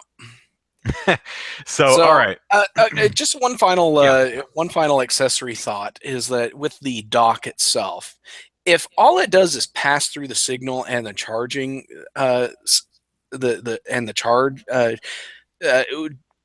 would a company like Nyko release its own third-party dock, or is there some kind of DRM between the system and the dock that Nintendo would not want to share? That's a good question. Is it going to have that same crap that, well, hopefully not, because the Wii U doesn't do this. The same thing the PlayStation 3 does. I forget what it's called, but I can't run the PlayStation 3 through my capture card to capture video. There's another piece of hardware I could buy that would strip out that formatting or whatever it is. I forget what it's called. It's like 4 letters or something, but DHCP, I think. Yeah, something like that. Anyway, so let's HDCP. I had 2 HDCP. Okay, there we go. Had 2 letters transposed. Yeah. The only thing that does is like, well, if you want to capture footage for our console, you got to run it through composite cables. It's like, so you would prefer that I share footage of your games that makes them look like ass. Yeah. Why would you prefer that the footage I share look terrible? Wouldn't you want it to look its best? Because people are going to look at I was going to share footage I was going to do a video about Tomb Raider a couple of years ago, 2 years ago, and I tried capturing some footage, and I was like, oh, I don't want it. This is terrible. And people would look at that and go, oh, well, this PS3 can't do crap. Anyway. Yeah. All right, so let's from then on they started getting into the games, and the first one, of Yeah. course, was 1-2 Switch, which we've talked about. It's a launch title. It comes out day and date with the Switch. It should be a pack-in, but it's not. It's $50, even though it really should be a $5 eShop title. The Hmm. games I've seen so far: Quick Draw, which was what was shown off at the event; Milk, which you milk a pretend cow. I guess it's a two-player game, so I guess you're like double teaming a cow. Like you get one side of the other udder, and I'll get the other side, and we'll just see who gets the most. I feel sorry for the cow. It's like, guys, Yeah. one at a time, gentlemen, please. There's something called copy dance where you strike a pose, ha, and then the other person tries to copy you. And if you're boring like me, the other person will go, ha, and I'll just go, because all it can track is where the controller is. Yeah. So there's samurai training, which ostensibly you're someone swinging a katana down at your head and you're trying to catch it, and it's just it's basically the same thing as quick draw. So you're like, oh, ah, ha, and you make this motion and you either catch it or you don't. There's table tennis, which is exactly what it sounds like. You're just batting a invisible ping pong ball around. There's eating contest, which is actually kind of funny. Using the IR camera, it you point the sucker at your face like you're holding A oh hot dog. a sandwich, a sandwich. I don't know what I don't know what else this could possibly be, but so let me get a prop here. All right, so using the IR sensor at the end, what it's doing is you just do this, and it can see your mouth moving, and the faster you chew, the more food you eat. Um, okay. There's safe crack, which is hear the tumblers and feel the tumblers move to open a safe, and then there's ball count, which is I guess where the ice cubes in the glass, because apparently the Yeah. rumble motors are simulating little marbles inside the controller, and you roll the sucker around and using the HD rumble, it's like feels like there's 3 marbles in my controller. Yeah. Okay, I mean I'm sure it's if you have a bunch of friends over and you're all really bored and drunk and not imaginative at all, this might be fun once and only Yeah. once, but I don't know. Yeah. So 1-2 Switch, I don't know if anyone's like, oh man, that looks fun. I don't even know if anyone is I like, think oh this is man, probably going to America's be gonna go gonna go gaga for this thing. this is going to this is basically going to be a repeat of Wii Music, I think. I agree. I think this Yeah. is going to be an utter sales failure. I don't think anyone's going to buy it, at Yeah. least not for $50. Oh, as Scotty says, someone's going to Photoshop that. Oh, I'm sure they will. Yeah. So, all right. So next they showed Arms, which is It's Punch I Out. called it Punch Out with springy, super long, stretchy arms, and Yeah. One of the first toys that Nintendo made was a gripper cloth, an extendable gripper claw thing. It has like hedge clipper handles, and when you yeah, push them together, it extends out on a crossed lattice thing. So these people have slinkies for arms, so they stand like 50 feet, well, like 20 feet away from each other, and then they punch and their arms go all the way across the screen. And it's kind of like Wii boxing because it's a Joy-Con controlled, you move back and forth like this and you Bahu, use your yeah, fist to actually send punches.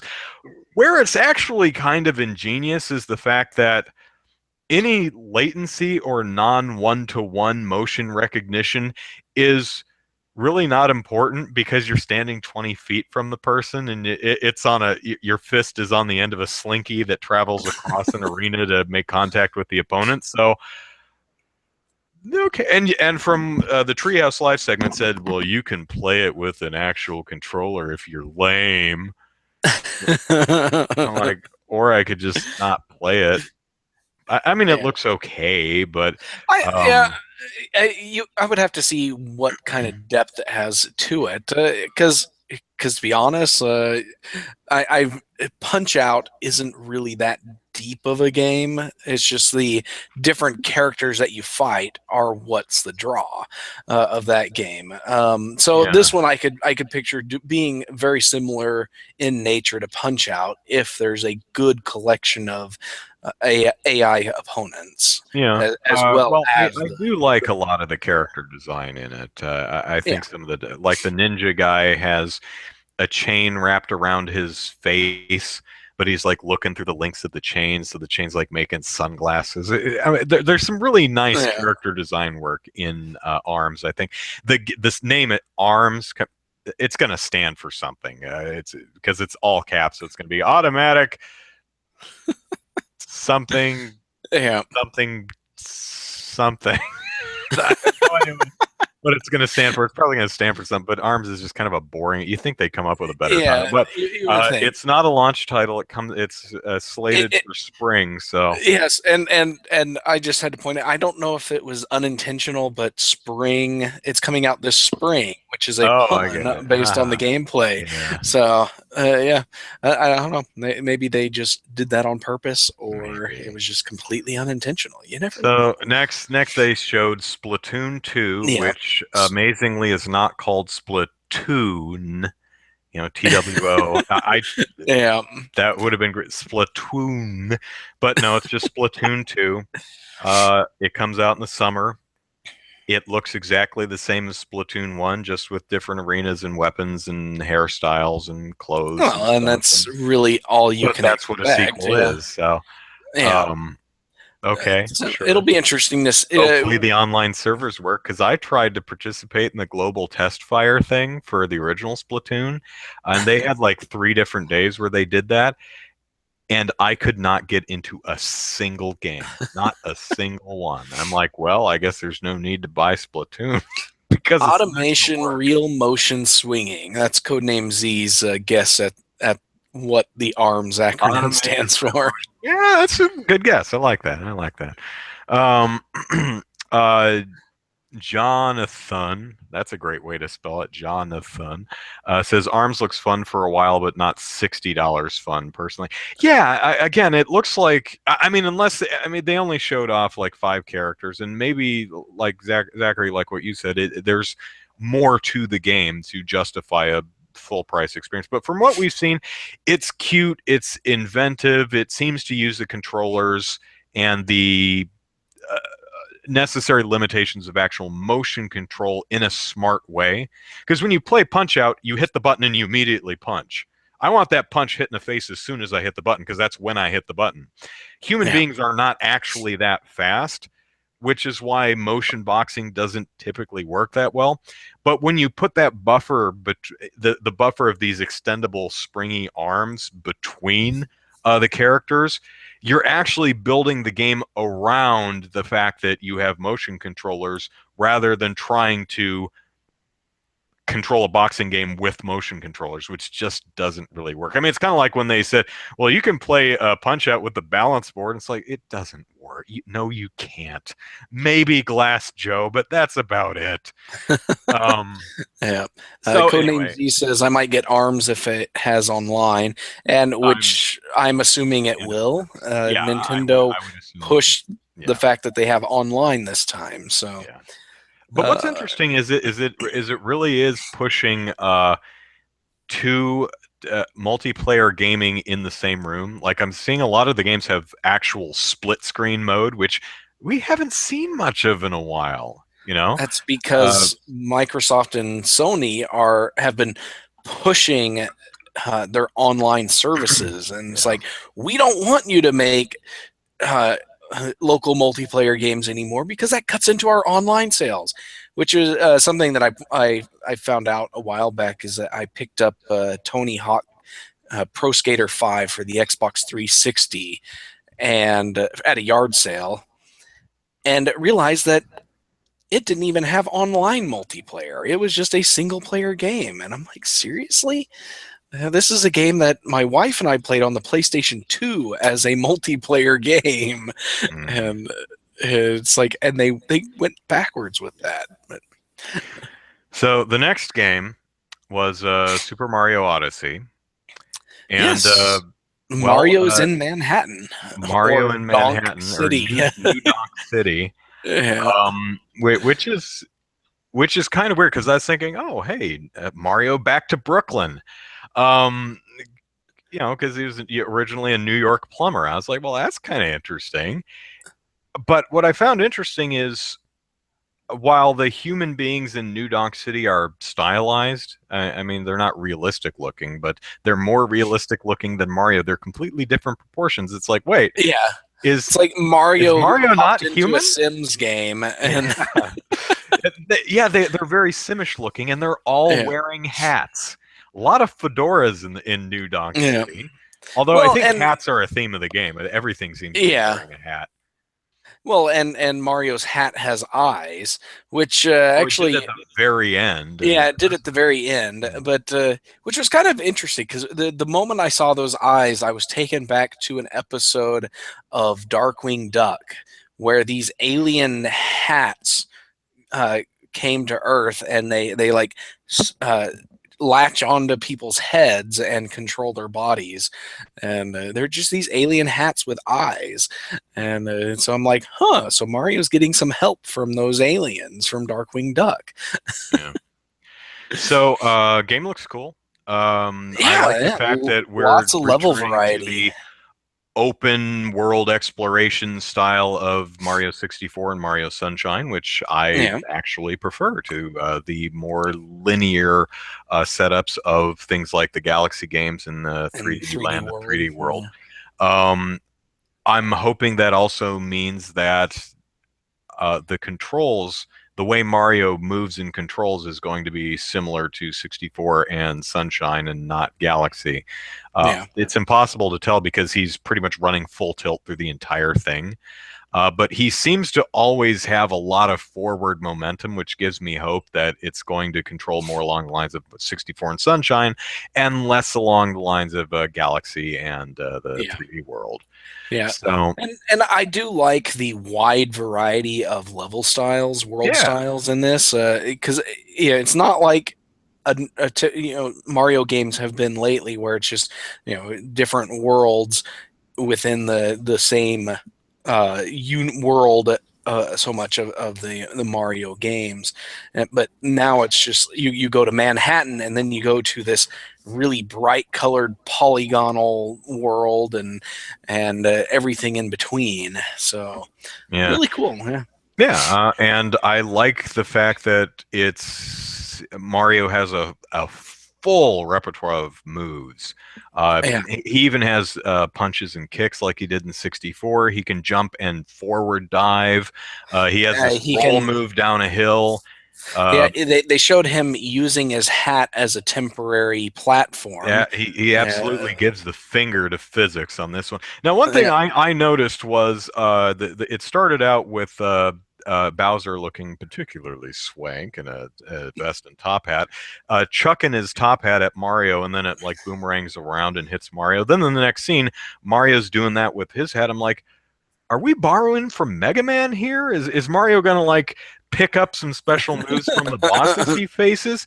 I would guess no, probably not, but some yeah. interesting ideas. It's a thought that occurred to me while I was watching the trailer. But yeah, a lot of variety in the locations, very expressive animation. It Hmm. looks it looks like a game that's just fun to run around in. Um, Galaxy and the 3D Land and World games have been fun to play. Um, and the cat suit was fun to actually use. But for the most part, they were just fun to play. It hasn't been since 64 and Sunshine where it was just a joy to run around and bounce off Yeah, things and just explore and go wild and just play with the move set. And yeah, because yeah, I would just run full tilt, jump and dive straight into Peach's castle wall in Mario 64 over and over again. I just keep diving into the wall. I loved it. yeah, yeah. I'm also Definitely looks wondering, like exploration is going to be a big part yeah, of. I So also wonder. There's a scene where he's swimming underwater and his cheeks are all puffed out. So it looks like if you need to collect coins or get out before you drown. And I wonder how grim the death animation is going to be because 64's drowning animation is surprisingly brutal. Um, if you remember in 64, when he runs it, he like chokes and and then convulses and then just starts floating. I was like, oh my god, that's amazing. So, unfortunately, Super Mario Odyssey is not until the holiday. yeah, it's So, not till so the end of not the until year. October, November, Sucks. somewhere around there. Which, when they said that, I said, "Oh, well, okay, that clinches it. Breath of the Wild is a launch game. If Mario's not coming, I knew they were not.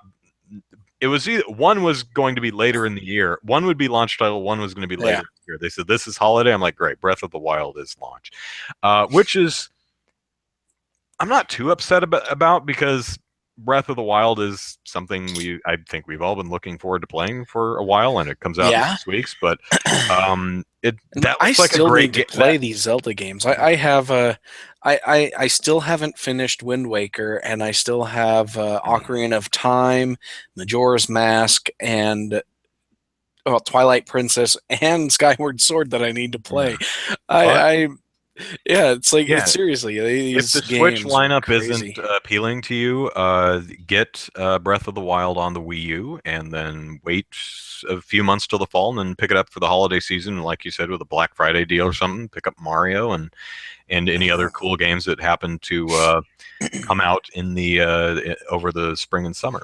So the next thing that they showed was Xenoblade Chronicles 2, uh, which uh, They didn't show too much. they didn't show too much, but they showed enough to show that they've been working on this. So I also heard a rumor about a remaster, which is a prediction I heard, and which is a prediction I made, a remaster for Xenoblade Chronicles X.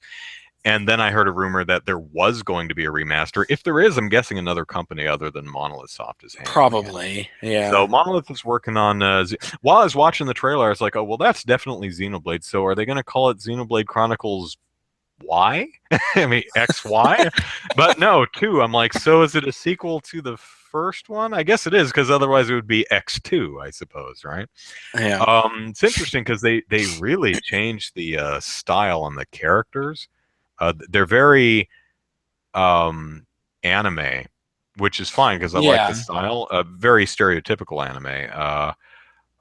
Also, not exactly realistically proportioned either. The No, no. which I think is a step up from the designs of Xenoblade Chronicles X because the character, the way they looked, just wasn't too appealing. I mean, they were fine, but I also like the fact that it's going back to. It seems to be going back to uh, you're playing a specific character. You're not playing your avatar, and everyone talks around you, Mhm. which is not my preferred way to play RPGs. So it looks really cool. Looks pretty darn gorgeous so far from what we're Yeah. seeing. Uh, Japan Monolith Soft said 2017. I'll believe that when I see it. Xenoblade Yeah. Chronicles X took like 5 years. I'm surprised they would get that out this year. Uh, 2017 Japan maybe, but I'm guessing that's not coming this year. Definitely not for America. Would love to be wrong, but yeah.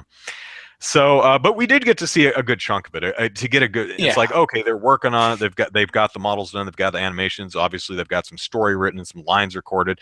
So it looks like they're at least probably in the final year, unless they run into problems. They're just like, oh god, we need to take another 6 months on this. So, Yeah. yeah, possibly maybe Japan at the end of the year, but man, that seems pretty quick. So the next thing they showed was well, Fire nothing, Emblem but they Warrior. called it Fire Emblem Warriors. They really didn't show anything. Yeah. Mostly just logos and a little jewel thing. And I I was like, I think I've seen that jewel thing before. Maybe the music sounds kind of familiar. And then I saw the writing and I started trying to sound out the katakana and I got like to two and then they started using kanji. I'm like, oh crap. Oh wait a minute, that's the Fire Emblem logo. Okay. And then I'm like, okay, Fire Emblem. And I really liked Hyrule Warriors, and I'm excited to play Dragon Quest Heroes. Heroes. Hopefully, Yeah. Heroes 1 and 2 comes west, and if it doesn't, it's region free. Um, and I'm glad I didn't immediately buy Dragon Quest Heroes 1 for the PS4, which I now own. Because I could, because it's only $20, and I was thinking about it, but I was like, Yakuza 0 is going to take me a while. But I'll wait and see if Dragon Quest Heroes 1 and 2 comes west, because that I like that. I don't know if I'd get Fire Emblem Warriors though, because I have no attachment to Fire Emblem. Yeah, Fire Emblem isn't a series that I've ever played. I hear good things about it, and I want to play some of the Fire Emblem games, but yeah, just not something I've ever actually got around to playing. And I've never played any Dynasty Warrior style game before, so yeah, so it doubly doesn't quite appeal to me. Um, but next up on their list was Dragon Quest 10 and 11, and then Heroes 1 and 2, Right. which are so far just Japan. Well, No yeah, confirmed US release. yeah, X is to be announced. 11 is supposedly 2017, and Heroes 1 and 2 are actually a launch game for the Switch in Japan. So, Yeah, but since Heroes 1 has already been localized, and Heroes 2 is localized and releases soon, I mean, like in the next couple of months, I think, if it hasn't already, I think it's like February, March, something. I don't know. But it's coming out pretty quick if it hasn't come out already. It's already been localized, so I think there's a really good chance that Heroes 1 and 2 could be released for Western territories. Um, just cruising through the chat here. Codename says Xenoblade 2 will be out in 2019, maybe. Yeah. Also says that if I play Xenoblade X, which I haven't yet, they explain why they look kind of strange. Oh, it's a plot point. Well, it's not really a good excuse for your characters to have an unappealing look, but nice thing. I wonder if that was our characters look crap. Well, it's too late now. Make it a story element. I don't know. yeah. Fire Emblem definitely has the characters for a Warrior Muso game. Oh, absolutely, it does. They are at no shortage for characters to use in a Fire Emblem Warriors game. So Yeah. I'm sure it will be great. I think for Fire Emblem fans, it's going to be a treat. And there's a Fire Emblem Direct next week, so we will probably hopefully see some footage from that. I mean, that would be cool. Hopefully. Maybe Fire Emblem Warriors is further along than we think, and it's going to be launch window.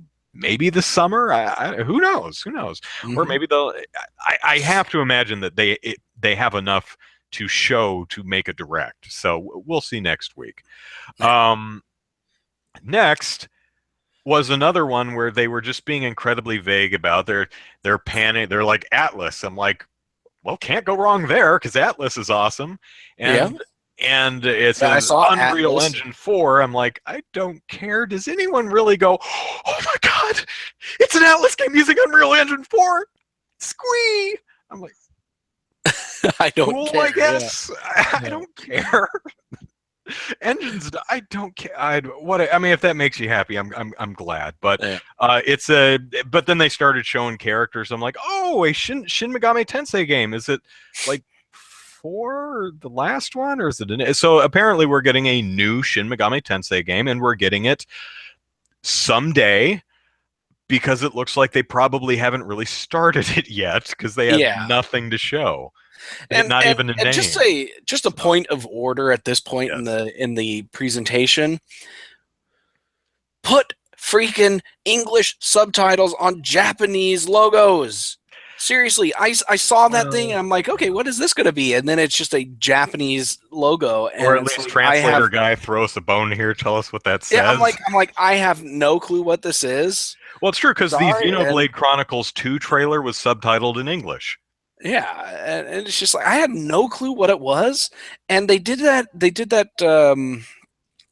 At E3 as well. They had some full blown game trailer that was completely in Japanese. Nothing in it whatsoever helped English speaking Yeah. people know what the crap this game was. I think it was a Persona game. To be fair, it's a Japanese But presentation, but again, Nintendo worldwide. You know the yeah, worldwide audience is watching, so throw us a bone here. Viper says they'll probably show off Fire Emblem mobile game more, no doubt, in the direct next week. And yeah, I probably. Yeah, expect that will be the focus because that's supposed to come out this fiscal year. But I'm hoping that since they just announced Fire Emblem Warriors, that they'll have something to show because that's yeah, what I'm interested in. Even if I'm a fan of Warriors, not so much Fire Emblem. But if the game is good, the game is good. So, yeah, but the thing that makes the Warriors games fun is when it uses an IP that you love. So, yeah. all right. So what's Um, next? Oh Next my was a gosh, Square Enix game. which has a wonderful, wonderful Square title, Project Octopath Traveler. I hope Love they it. keep that name. Yeah. Square, I love you and your wacky, wacky titles. Another game that's to be announced, but as far as release date goes, but they did actually Well, and have game to show, and it looks pretty cool. did It's a they have game to show, or did they just have guy running through different levels to show? Because well, I don't remember any actual combat there or was one interactions or there anything. I was just remember a guy running yeah. across bridges. Okay, so the aesthetic I really like, which is a very modern retro mix. It looks like a final. They actually did show like one smack in a battle scene, which is set up exactly like the Final Fantasy, the classic Final Fantasy Yeah, games, with your dudes lined up on the right side of the screen, facing off with the yeah, bad guys lined up on the left side of the screen. So it looks set up kind of like a classic Final Fantasy game, 2D kind of pixel art, but running through a 3D area. It has a really wonderful sense of depth to it. I really like the art style, and hey, yeah, yeah. I It definitely looks good. usually trust Square with RPGs. So, Yeah, definitely. can we go back to Xenoblade Chronicles 2 real quick because there was one Okay. thing I wanted to mention. The lead character, that is the stupidest outfit I have ever seen. That is one of the worst protagonist costumes I have seen in a while. Oh my God, is it terrible? It looks like someone tried to cosplay as classic Mega Man and then gave up and put on a diver's helmet and then gave up and took it off, and it's just hanging off the back of his shirt. It is the stupidest, most obnoxious outfit I have seen in quite a while. It is so terrible. I'm sorry, I had to Nice. go back Yeah. to that. But No, no, it's Project fine. Octopath Traveler, I think it's one to keep an eye on, just because Yeah, it looks really definitely. cool I and love can agree. RPGs, Yeah. and yeah, definitely something that I would look forward to playing. Yep. So next they showed Skyrim, and Bethesda Yeah, was like, "Surprise, Skyrim!" It's like it was in the Switch presentation last October. You, you, oh, okay. yeah, It's the weird. Bethesda is it Bethesda? No. Yes. Who's yeah. Elvis? Bethesda. Bethesda. Yeah, Bethesda. Yeah, They're so weird about that. Anyway, so yeah. Skyrim. So a I'm guessing 6-year-old it. game is coming out Well, on it looks Tuesday. closer to the special edition that came out last fall, but Yeah, this is coming out this fall. Um, yeah. But still, so it's a again, freaking it's a 6-year-old little game. weird. It's an It's old like game. everybody It's that's wanted to play Skyrim has already played it at yeah. this point. You would think that Because anyone it's who's on interested, yeah, it's what it's on PlayStation 3, everything PlayStation for you. 4, the Xbox 360, the Xbox One, Yeah. and PC. Hmm. And is there a mobile port? I wouldn't be surprised. Well, now there is because it's coming to Switch Uh, in the fall, which I find kind of surprised. I figured this would be a lock for launch, or at yeah, least launch window. I was really surprised for for them a to say fall. It's 6-year-old like, game, what's yeah, taking you'd you think it so would be long? a launch title, but seriously, Skyrim is just I'm not I don't care. I I have a feeling this might end up being a an EA style affair where they'll bring Skyrim, it'll not sell worth crap, and they'll be like, "Well, we're done with the Switch." Yeah, Uh, yeah. Uh, who had it? I saw someone said Final Fantasy 15, 13 U Cube. Yeah, I actually predicted Oh, 15. I'm sorry. Do I think they'll port Final Fantasy 15? No. No. 7 remake? Maybe. That's a prediction I had a while back. But again, we heard nothing about that one. So there. All right. So the next was I'm sorry. Next was Suda 5.1 coming out and saying, I'm going to make a game. Bye. It might star Travis Touchdown. I haven't started yet, so see in a few years. Then FIFA guy came out, EA guy, and said we're gonna have FIFA, Oh, and it's gonna. don't forget that Sega came out and said hi everyone and Oh then yeah, and then left. left. Yeah. So Sega, yeah. I mean, there's the Project Sonic 2017, which is supposed to come out in 2017, so probably the end of the year. There's also Sonic Mania, I think is what it's called, which is a Yeah. retro throwback game, and unpopular opinion, but Sonic has always sucked. It's like we need to go back to the roots. I'm like, it doesn't matter. It sucked. The first one sucked. The second one sucked. The third ones, they all suck. So I'm just not a Sonic fan. I Yeah. guess I just don't play it right. Um, so then it was the software sizzle reel, in which they Yeah. apparently Nintendo has forgot how to conference because here's standard operating procedure when you're showing a sizzle reel of games. You put the damn title of the game in the corner of the screen, usually with some other Yeah. information like the developer under it and then an estimated release date if you have one. But Yeah. at least you have the name. This did not. So I did my best to write down what was in The sizzle the reel. sizzle reel. So first was Minecraft Story Mode, Yep. um, which came out last fall and is to be announced. There's been no release date for it. Skylanders Imaginators. Um, it's actually coming out at launch. Yeah. It came out on everything, including the Wii U last fall, but it will be available for the Switch at launch. Rayman Legends Definitive Edition, to be determined as far as release date goes. That came out on everything back in 2013, I think, like summer 2013, I believe. So, like I mentioned last week or the week before, I'm not sure who exactly that's for. Uh, Very new gamers. It's a great game though. So I mean, if you've never played it, hey, get it. Yeah. Lego City Undercover should apparently will be out in the spring. Another game that's several years old. Although it was exclusive to the Wii U, so I could kind of understand. It's coming to the Switch and Sony and Microsoft platforms, so it's getting a multi-console release. So that one makes sense. Uh, Dragon Ball Xenoverse 2. Uh, okay, it's supposed to come out sometime this year. It came out Yeah. on Sony and Microsoft last fall. Farming Simulator. I don't know which one. I would guess 18, but the 2018 version, I could. I mean, it's like a 1 second clip. I'm like, well, it's Farming Simulator. No date, but yay, Farming Simulator. Um, Disgaea 5 complete. Should be out in spring. It's a launch title. Disgaea games are fun. I like Yeah. those.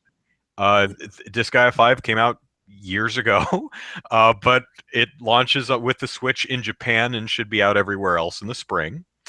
Uh, then I think there was something that I didn't recognize. It might be uh, Nobunaga's Ambition or Romance of Three Kingdoms or something like that. Uh, but I wasn't sure. Anyway, Has Been Heroes, which comes out not at launch but in March sometime, is a roguelike, which I don't really care for, and it was on the Treehouse event. I like the conceit and setup of the game. Has Been Heroes is about the bestest, most wonderful heroes that the land of wherever has ever seen. At least these were the best heroes 30 years ago. Now they're way past their prime, and they're going. The king is sending them on their last great mission, which is escort his daughters to school. So I guess the whole game is you have to escort these two uh, girls who trail along behind you to school and fight monsters along the way. And it's a Hmm. random battles, random paths, and it's kind of like Plants vs Zombies. And your dudes are on one side of the screen, and there's a bunch of lanes, and the bad guys come down each of the lanes, and you have to knock them all back. Hmm. So I don't. I really like the idea of the game. Like the magic user is, his legs are crippled, but he's a very powerful wizard, so he's using most of his magic to keep himself mobile. It's a funny idea, but I don't know if I'd really enjoy the game. Um, it looks cute though. Uh, Okay. Next, they showed the bit from Project Sonic 2017, which again should be out sometime this year. Yeah. Then they showed what I'm pretty sure is I Am Setsuna, which is another Square Enix RPG, which actually looks really cool. It's a launch title in Japan, but it should be out in March, not at launch, but in March everywhere else.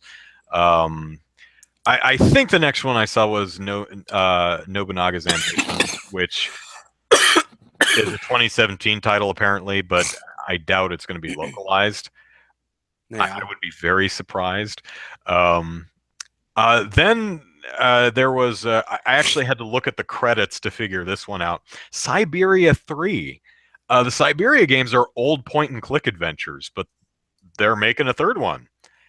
Who knows when it'll be out? There's no release date, but I like point and click adventures, so unless they go the Telltale route with this, which is more just kind of story and less actual adventure and puzzles, uh, Yeah. I might be interested in that because I like point and click adventures. Just Dance 2017 launch game, although the Just Dance games don't come out in Japan, but again, this game came out for everything last fall. Ultra Street Fighter 2, the final challengers, comes out sometime this year. Um, the interesting thing is this wasn't in the sizzle reel, but the actual trailer. The big thing about Ultra Street Fighter 2 is it's um, Street Fighter 2. It has its classic pixelated graphics mode, but it also has a newly redrawn HD mode. Uh, Hmm. Same looks like the exact same frame count. Looks like they just redrew all the sprites. So it plays exactly the same, but they've got two new characters: palette swap Ken and Ryu. It's That's evil Ryu and evil violent Rio. Ken, Yeah. and they're not palette Okay. swaps. They are redrawn, but eh. Whatever. Let's see. Super Bomberman R, which is a launch title, which looked. Bomberman games are fun. I like eh, them. I like the fact that it's classic Bomberman, although I don't care about Bomberman. It's classic Bomberman, which I know Bomberman fans like, but this game looked a little rough. Like it could use another couple of months because I was watching it on Treehouse Live and there's some depth to the fields, like there will be little Yeah. ramps to get up to a second level, which is fine, but it visually doesn't read as a ramp. I stared at it for like a minute before I'm like, is that a door floating? That's a ramp. They're on a second level. It's really not clear, or maybe that's just me, but I think that one might be a little rough or might need another couple Yeah. months. Just another pass in the art direction, just to make sure things visually read more clear. Although the red Bomberman, blue Bomberman, yellow Bomberman is not just palette swaps. That they really took time to make each Bomberman or Bomber Girl, Bomber Woman, its own character. They all animate with their own unique personalities, which I think is a Yeah. nice touch. Then was real quick was a Tetris game, and I had to go back and look, but it's Puyo Puyo Tetris. So Puyo Puyo is a they have another name for that, and I don't remember what it is, but it's a puzzle game, and Tetris is a puzzle game, and this is a combination of the two. So, yay for that. That's also a launch game in Japan. That's spring everywhere else, though. Mm. Then we saw what I found out later was Snipper Clips, and I still say it should be Snipper Clippers. Comes out in March, not a launch title, but comes out in March. It's an eShop game, and it actually does look really cool. Basically, it's a two-player cooperative game where you have two little dudes, and uh, if you overlap the person, you can hit a button to clip off the portion that you're covering, and you do that to make certain shapes. Like this is a pointy bit that you can use to pop balloons or rotate and scoop Interesting. up a ball and move it into a hoop. So it's a puzzle game that you have to manipulate yourselves to make different shapes out of yourselves in order to achieve a specific goal depending on the level. It's actually it's adorable as hell. The animation of these main characters is just amazingly cute. And if you have the right person to play with, I think that could be a lot of fun. And again, as something like a $5, $10 eShop title, I think it's totally fine. Not a game I think you'd pay 50, $60 for, but as an eShop title, I think this is a nice addition to the Switch library, even though it's not a launch title. Um, Still should be out the first month.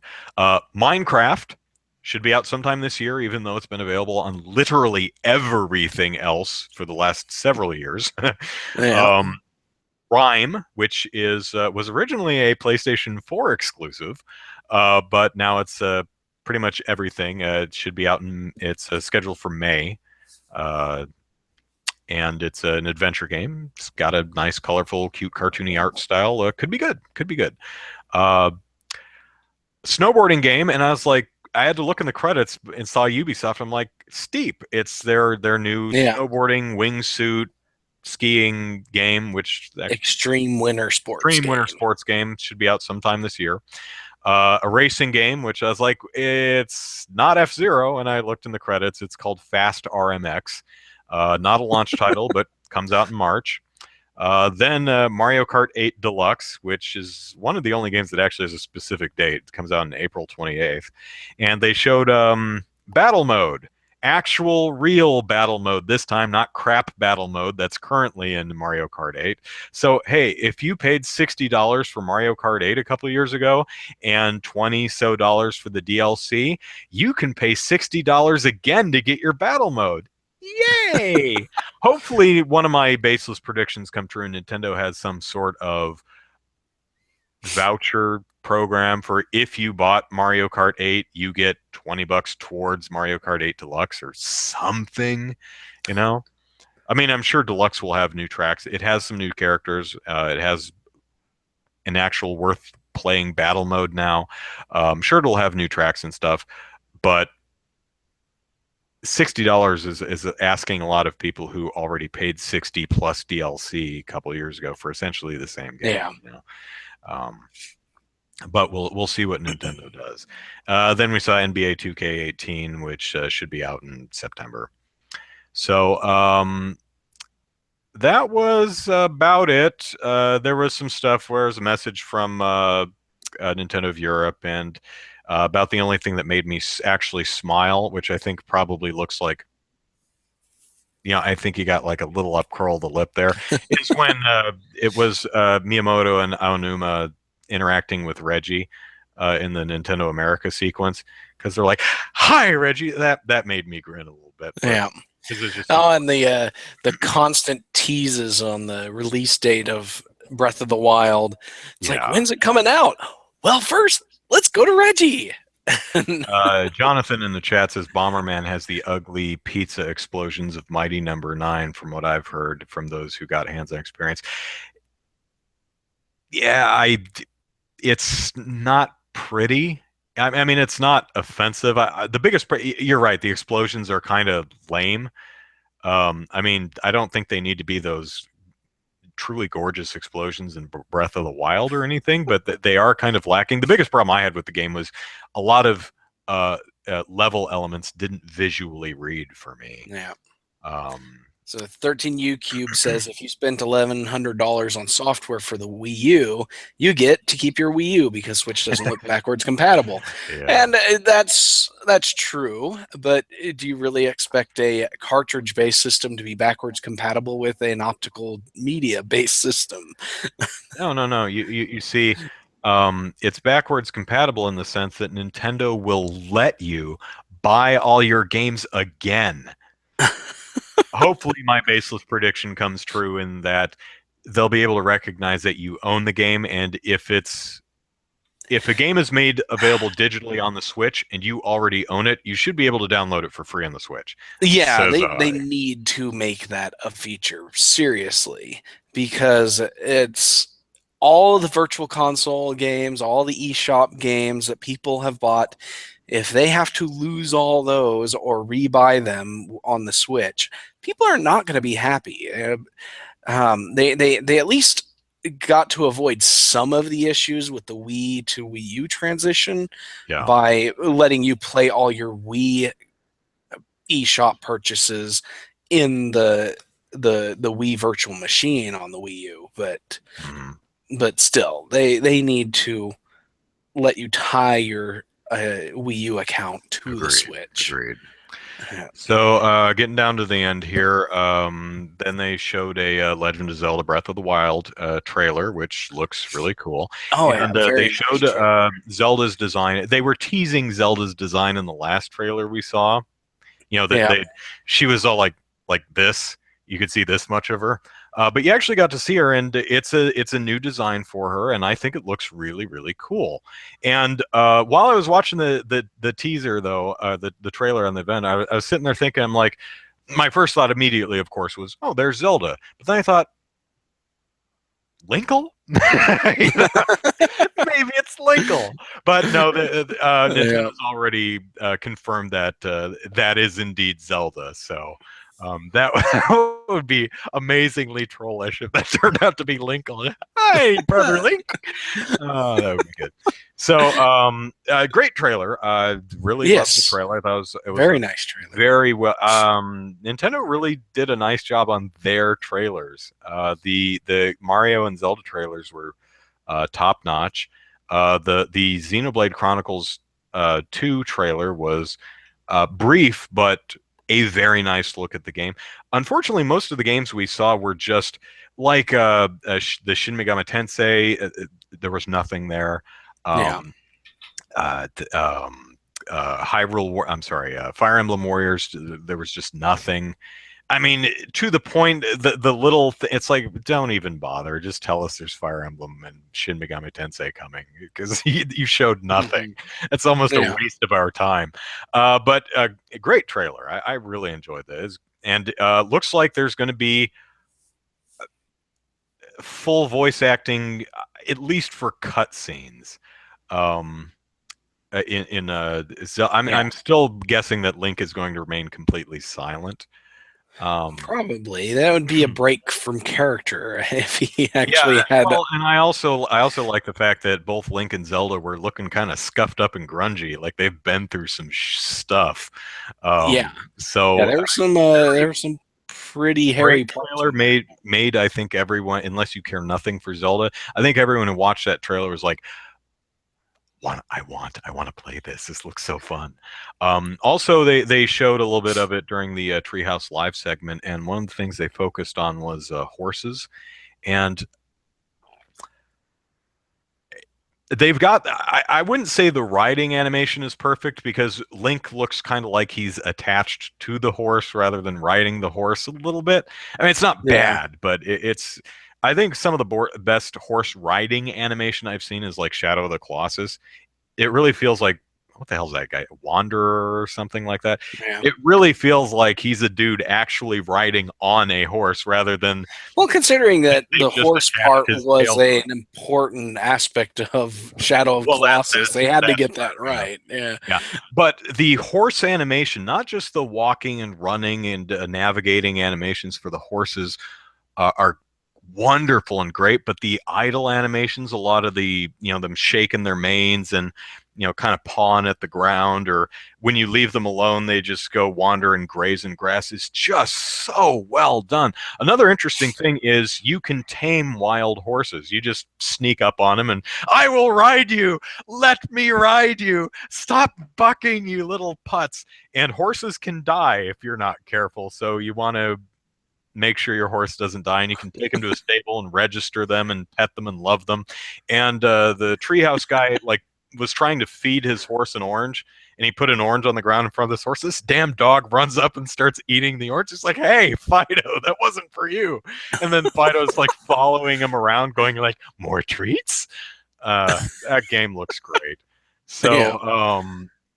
So I guess the last thing to talk about is the special edition and master edition of Legend of Zelda Breath of the Wild. So Breath of the Wild launch day, both the Switch and Wii U, March 3rd, $60, and there's a special edition for $100 and a master edition for $130.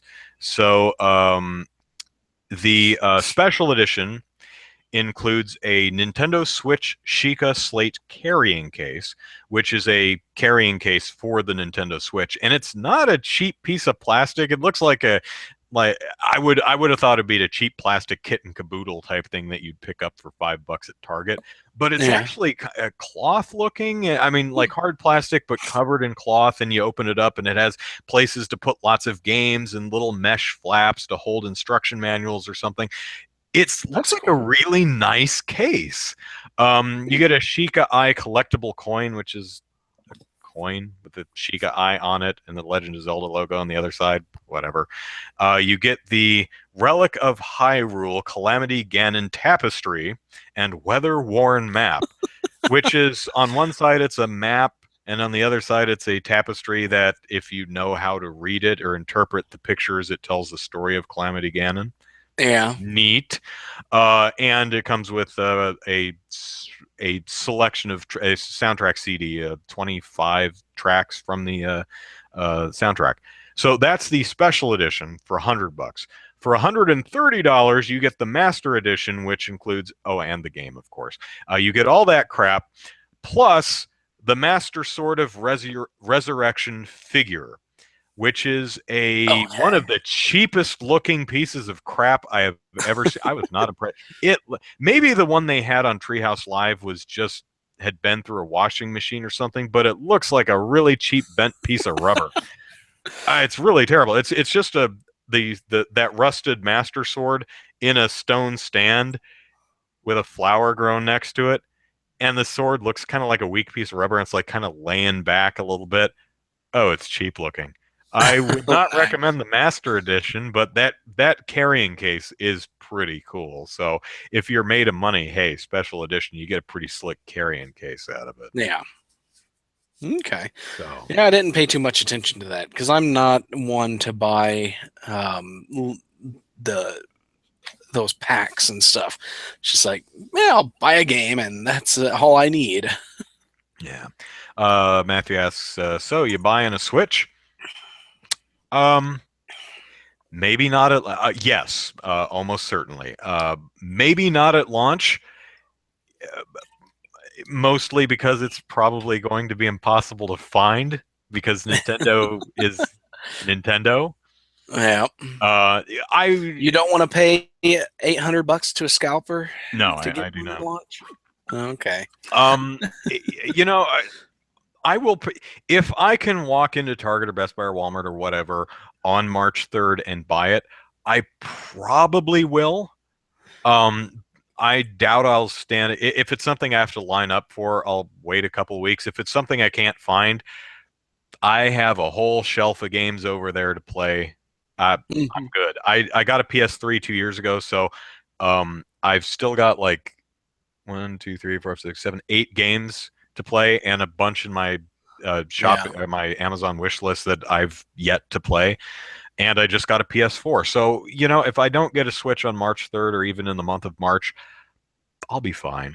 And really, the only there is not much. I suppose we should end the podcast talking a little bit about what the launch lineup and release schedule for. I did mention the games, but let's do it in order.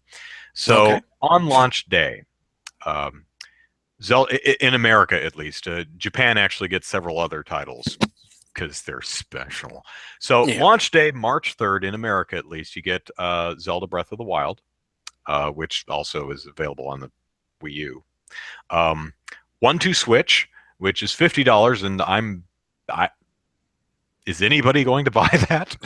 I don't know. Super Bomberman R. I don't care, but it's nice that Bomberman's returning to his roots and not Bomberman Zero, whatever the hell that was years ago. I think someone in the chat was talking about that. Skylanders Imaginators. great, came out on everything last fall, and Just Dance 2017, which also came out on everything last fall. So uh, not a whole hell of a lot on launch day, but sometime in March should be the eShop title Snipper Clips, which is not. I'm not going to buy it because I have no one to play it with, and I'm the single player gamer anyway. But it is cute. It does look cool. Fast RMX, which is a F-Zero esque racing game. I'm not a racing fan, but hey, it could be cool. I Am Setsuna, which is a Square Enix RPG, could be really cool. Has Been Heroes, roguelike. I like the setup. And then we've got a month off, and we have nothing until Mario Kart 8 Deluxe until April 28th. At least for Nice. now. At least for Yeah. now. I mean, we may be filling in this roster over the next 5-6 weeks. Then Yeah. spring 2017. I don't know why I said 2011, but in the spring sometime. ARMS. It's fine. I don't care. Puyo Puyo Tetris. Fine. I'm not going to get that. Rhyme. Maybe it could be cool. It's an adventure game. Might be good. Disco F5. It's a older game, but hey, if you haven't played it and you like those games, I know James really loves it. James Fudge, the uh, back, remember Game Politics? He was the managing editor. He loves the Disgaea games. In the summer is Splatoon 2. Also don't care. In the fall is Skyrim. Old game. Have you not? Do you want to play it? Have you not by now? Do you care? I don't know. Yeah. Holiday, Super Mario Odyssey. Woot! That looks great. Sometime in 2017, Xenoblade Chronicles 2. Absolutely, I'm all over that. Ultra Street Fighter 2. I've played Street Fighter 2. I'm old. I played it in the arcade, in a 7-Eleven on the corner. Minecraft has been out on everything for years, but yay. FIFA, don't screw us over on this version of FIFA, EA, because if you do, the same thing will happen on the Switch that happened with the Wii U. We caught you defrauding us with FIFA 13, and we figured out, everyone knew it was actually FIFA 12, and you wonder why no one bought it. Dragon Ball Xenoverse 2, okay, sure, fighting game. Sonic Mania, I don't like Sonic. Steep, but great. It's a skiing game, and NBA 2K18. Same thing for NBA as it goes for FIFA, EA, and Madden and any other sports games you want to release. And that's about it for the year. Mhm. That's about 25 games for the rest of the year for 10 months. And again, the Wii U, by comparison, had over 30 games on its first day. Now, there could be more games announced. We've got a lot of TBD games, but I think if Yeah. they're TBD, they're probably not launch window games. Um, Definitely. Yeah. Also,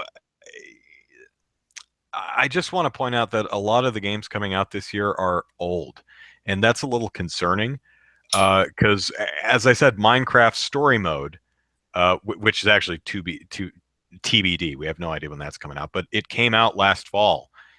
Uh, the I mean, it's been coming out for years, but the whole package came out last fall.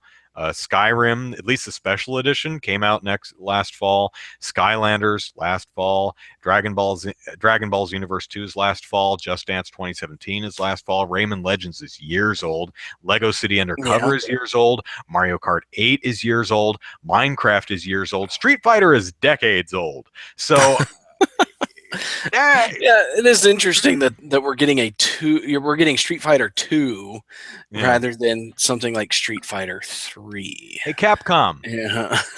Marvel versus Capcom Infinite. Yeah? Yeah, see, Yeah. that would be awesome. Yeah. There's a lot of great fighting games. I'm not a Tekken fan, but Tekken 7's coming out. Yeah. There's Injustice 2 coming out this year, I think. Soul That's Calibur. Is there a Soul Calibur coming anytime there. soon? I don't Last know. one was 5, I think. Yeah. And that's been a Not that while I since remember. 5 was Yeah. released. Because 5, I think you can get on the PS3 for under $20 at GameStop used. Austin says So, Nintendo must be holding back a little for E3. Uh, Games that are coming out after June, sure, but you don't want to hold off on games that should be out in March, April, and May for an event that doesn't happen until June or July. Uh, But it does make me wonder, since the launch lineup is so thin. I mean, essentially, it's Breath of the Wild and Bomberman and 1-2 Switch. That's it, at least launch day. And I'm wondering if they just don't have games ready, or if no one wants to compete with Zelda. It's like maybe there could have been 20 games on launch day, but everyone's like, I'm not releasing. March and April will belong to Zelda. I'm not even going to try. Could totally be that. Yeah. Don't know. Yeah, definitely. Zelda is going to be a big title, and it can be a system seller. I Yeah, can see it. Wilson's pointing out that I Am Setsuna is also on the PS4, originally a Vita game. Yeah, yeah, I'm aware. That's a multi-platform title too, but it does look pretty cool. And it's also a bit of a visually simpler game, so it's probably going to look the same on the PS4, the same on the Switch as it does the PS4. Codename, did I notice most games are RPGs? It's very RPG heavy, which I'm totally happy with because I love Yeah, RPGs. But yeah, lots of big RPG RPGs. fan. Yeah. Not a lot of fighting games. Uh, Street Fighter 2 is great, but it's like there's a lot of other fighting games. The Dragon Ball game. Yeah. It came out last fall. Dragon Ball can be fun. It Sure. depends on the game. I've got. I'm trying to remember which Dragon Ball game I have. It's on the PS2, and I forget the subtitle to it. But yeah. Yeah. Um, they've been teasing a Soul Calibur on Twitter, Facebook, etc. Oh, good, because it's about time for a Soul Calibur. I think we're on 6. Yeah. 13U Cube, and I think someone else was mentioning Retro Studios might be working on a Metroid. Reggie was being a putz and talking about Metroid and Mother 3. And he's like, "Oh yeah, we know. We just don't care." Now he said something like, "Yeah, talk to me in a year and we'll see what happened." Thanks, Reggie. I'm guessing that Retro, whatever it's working on, is not working on Metroid. I'm going to guess that. Now I'm guessing Team Ninja does not have Metroid, but I'm guessing they gave it to someone else and someone else is working on it. Maybe they're working on it internally, but I'm going to guess that the next thing we see from Retro is going to be not Donkey Kong and not Metroid. I'm hoping for something original because I would just really like to see what Retro does with its own IP.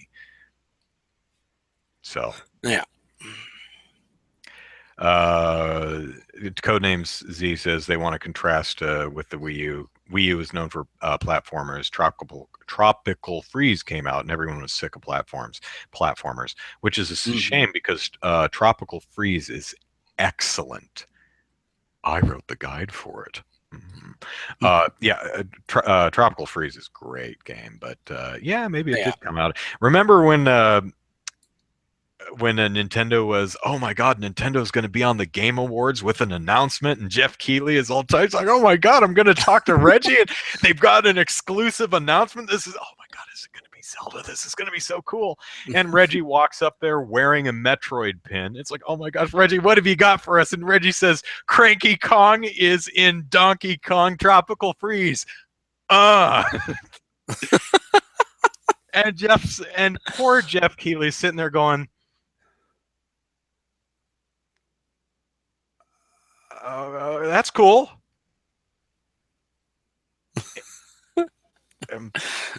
Anything else, Reggie? Nope. Are you sure? You didn't just come to the Game Awards just to announce that Cranky Kong is a playable character in Donkey Kong Tropical Freeze. I mean, as cool as that is, I mean, you got something else for us, right? Nope.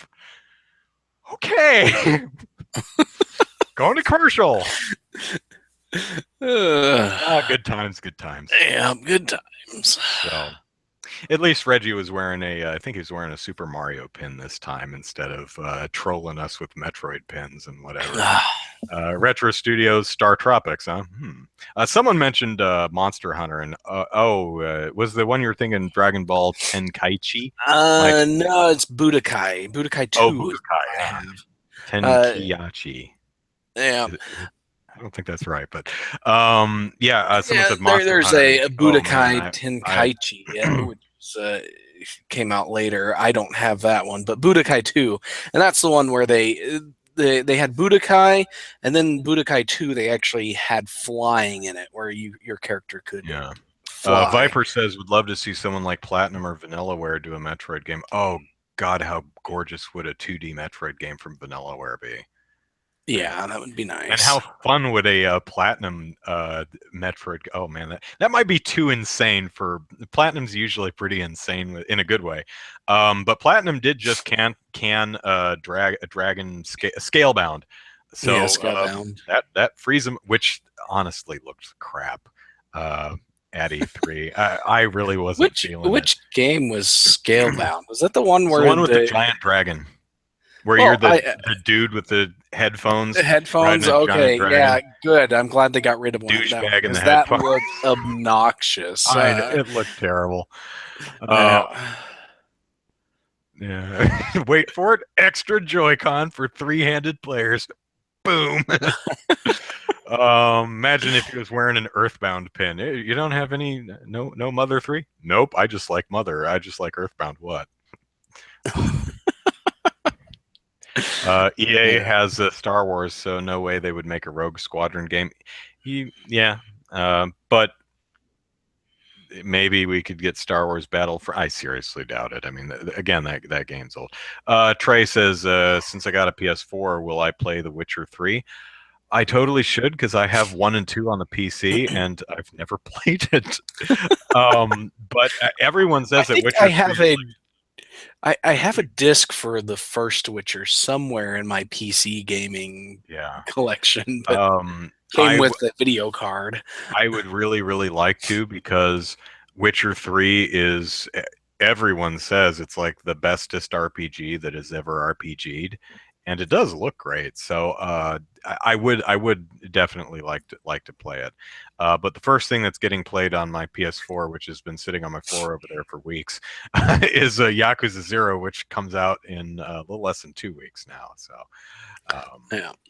so anyway, we've been going on for uh, hiccup And for almost almost two two and a and a half half hours. hours. Yeah. There was just a lot of Switch stuff to discuss. And despite my the reaction video I made, I don't hate Nintendo. I'm still a Nintendo fanboy. I'll still be getting a Switch. There are things I like. There are things I don't. I've never been one who agreed with the idea that fanboy means you love every single thing unconditionally. That's sycophant. That's not fanboy. So Yeah. Uh, need to download the Near Automata demo. Okay, if it's free, maybe I'll look into that. Um, that's the game where you can actually unplug your CPU and kill yourself, which is I I kind of cool. remember someone talking about a butt in that game. Is there a character with an attractive butt in that game? Is there something butt? I don't know. Because butts are fun. Yeah, the only thing I know is that you can do virtual seppuku or whatever however you say that by pulling out your CPU. Oh, seppuku. Yeah, Seppuku, yeah. yeah. River says, how many kids will get beatings when they ask their parents for a Switch? That's great. Oh yeah. We So maintain between 25 to 30 viewers for this almost the that's entire nice. podcast. That's That's awesome. amazing. Yeah. Hi, everyone. New people. Yes. I'm Hello. glad you made it. I hope to see y'all again next week. Yeah. Um, So Usually the shows, we try to keep it to an hour, but yeah, usually. So neither one of us are getting a Switch at launch. It's completely yeah, out of the question for probably. me. Yeah, but me Um, probably not because it's probably going to be a yeah, matter of stock issues, and but I don't feel compelled enough to get it that I'm willing to get up in the morning and go stand in line. I've got enough other things to do. 13U Cube is asking if the screen is multi-touch. Well, it's a capacitive yes, screen, so I would assume so. Yes. yeah. They I think some of their statements had said that it was a capacitive multi-touch. How often it's going to get used is a totally different thing. Okay, Um, our chat is talking about butts and near. Yeah, so there's a main character who gets her butt exposed a couple times, and then someone photoshopped an anus onto said exposed butt, and the internet went, "Oh my gosh, look at what they've done! An anatomically correct butt." And no, it's just a Photoshop. So that's okay. That's what I remember reading on the. That's, but Okay. go ahead. So with the Switch, I don't know when I'm gonna get one because I still don't have a 3DS. I still don't have a Wii U. Maybe in Um, a couple of years. Yeah. I've got a Wii. I've got a PlayStation 3. I've got an Xbox 360, a GameCube, a PS2, PS1. I don't have a 64. Um, and actually, I don't have anything before the PS2 and the PS1 are the Hmm. only systems I have of that generation and before because I just haven't gotten around to stocking up my collection of game systems. Yeah. Um, but I yeah, have. so it'll be a while before I get the Switch. Depending on how things go, I may get one later this year. I don't know. Hmm. But Well, quickly then. So, what games are on the top of your Switch list? What's really appealing to you? Zelda, Yeah, yeah, definitely. yeah, Zelda, Xenoblade 2. Hmm. Um, I really like Mario Odyssey. I think that one will be a lot of fun to play. And and then if any of these RPGs ever actually release, I might get some of those too. But those are the three from this presentation that just really grabbed my attention and made me want to get them. Um, but yeah, if Nintendo had announced a Metroid or a Donkey Kong or um, trying to think what other games that I was missing out of there. But those are Monster the Hunter, two. Monster Yeah. Hunter, But those are the two Nintendo franchises that I Mario, really sorely Zelda. missed Yeah. this time. Well, Mario and Zelda, but then the ones that I missed were Metroid and Donkey Kong. They didn't have either of those, Oh, unfortunately. Pikmin. But, Yeah. I'm no, still wondering if yeah. Pikmin 4, which Miyamoto said like a year ago was nearing completion, if that's actually the 3DS Pikmin game or if those are separate titles. I've heard both. I've heard people say no, Pikmin 4 is a console game and the 3DS project is a completely different thing. Uh, I've heard both, so I'm really not sure. Yeah. F-Zero is I think Nintendo hates F-Zero. Yeah, because they Just, haven't done I anything think with I F think Zero in I think forever. Nintendo hates F-Zero like Capcom hates Mega Man. Yeah. So, yeah, definitely for me, there's actually quite a lot that I'm either like definitely buying.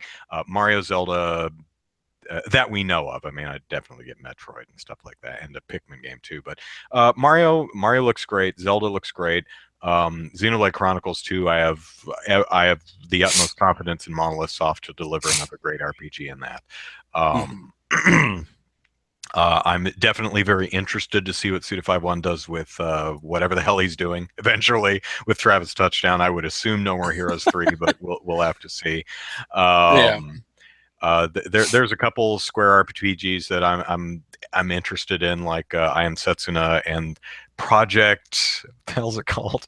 Um, Project Project Octopath Octopath Traveler. Traveler. Oh God, that is so That is cool. the weirdest name I I've love heard. it. I love it. Yeah. Maybe Siberia 3, maybe. I don't know. That's a light maybe for me. Rhyme, I'll take a look at. I need more details on. Um, but yeah, there's a lot of stuff and a lot of franchises that I love. I'll definitely keep an eye on. Oh, Dragon Quest Heroes 1 and 2, if that comes out here, definitely. Fire Emblem Warriors. I don't care about Fire Emblem, but I'll definitely keep my eye out for the game because I Mhm. really did like Hyrule Warriors, and I'm excited for the Dragon Quest version. So, Yeah. yeah. Yeah, and there's tons of characters for Dragon Quest heroes to pull into the franchise because they've got what 10 games worth of characters to pull in from, and Oh, that's just from the please. main Yeah. series, Mhm. and then they have the Dragon Quest Monster series on handheld, and Yeah, it's kind of uh, amazing how mainstream Fire Emblem has become since Awakenings. Because Fire Emblem, it's always been pretty damn popular in Japan, but no one in America, again, generalization, but it was not popular in America until Fire Emblem Awakenings came out a couple of years ago. And then now, Fire Emblem is one of Nintendo's top tier IPs. Oh yeah, It's a big one for Nintendo right now, and that's really wonderful to see. Hopefully, that happens again with Star Fox, and Pikmin. I don't think ever got it was ever as popular as it really should have been. And what else?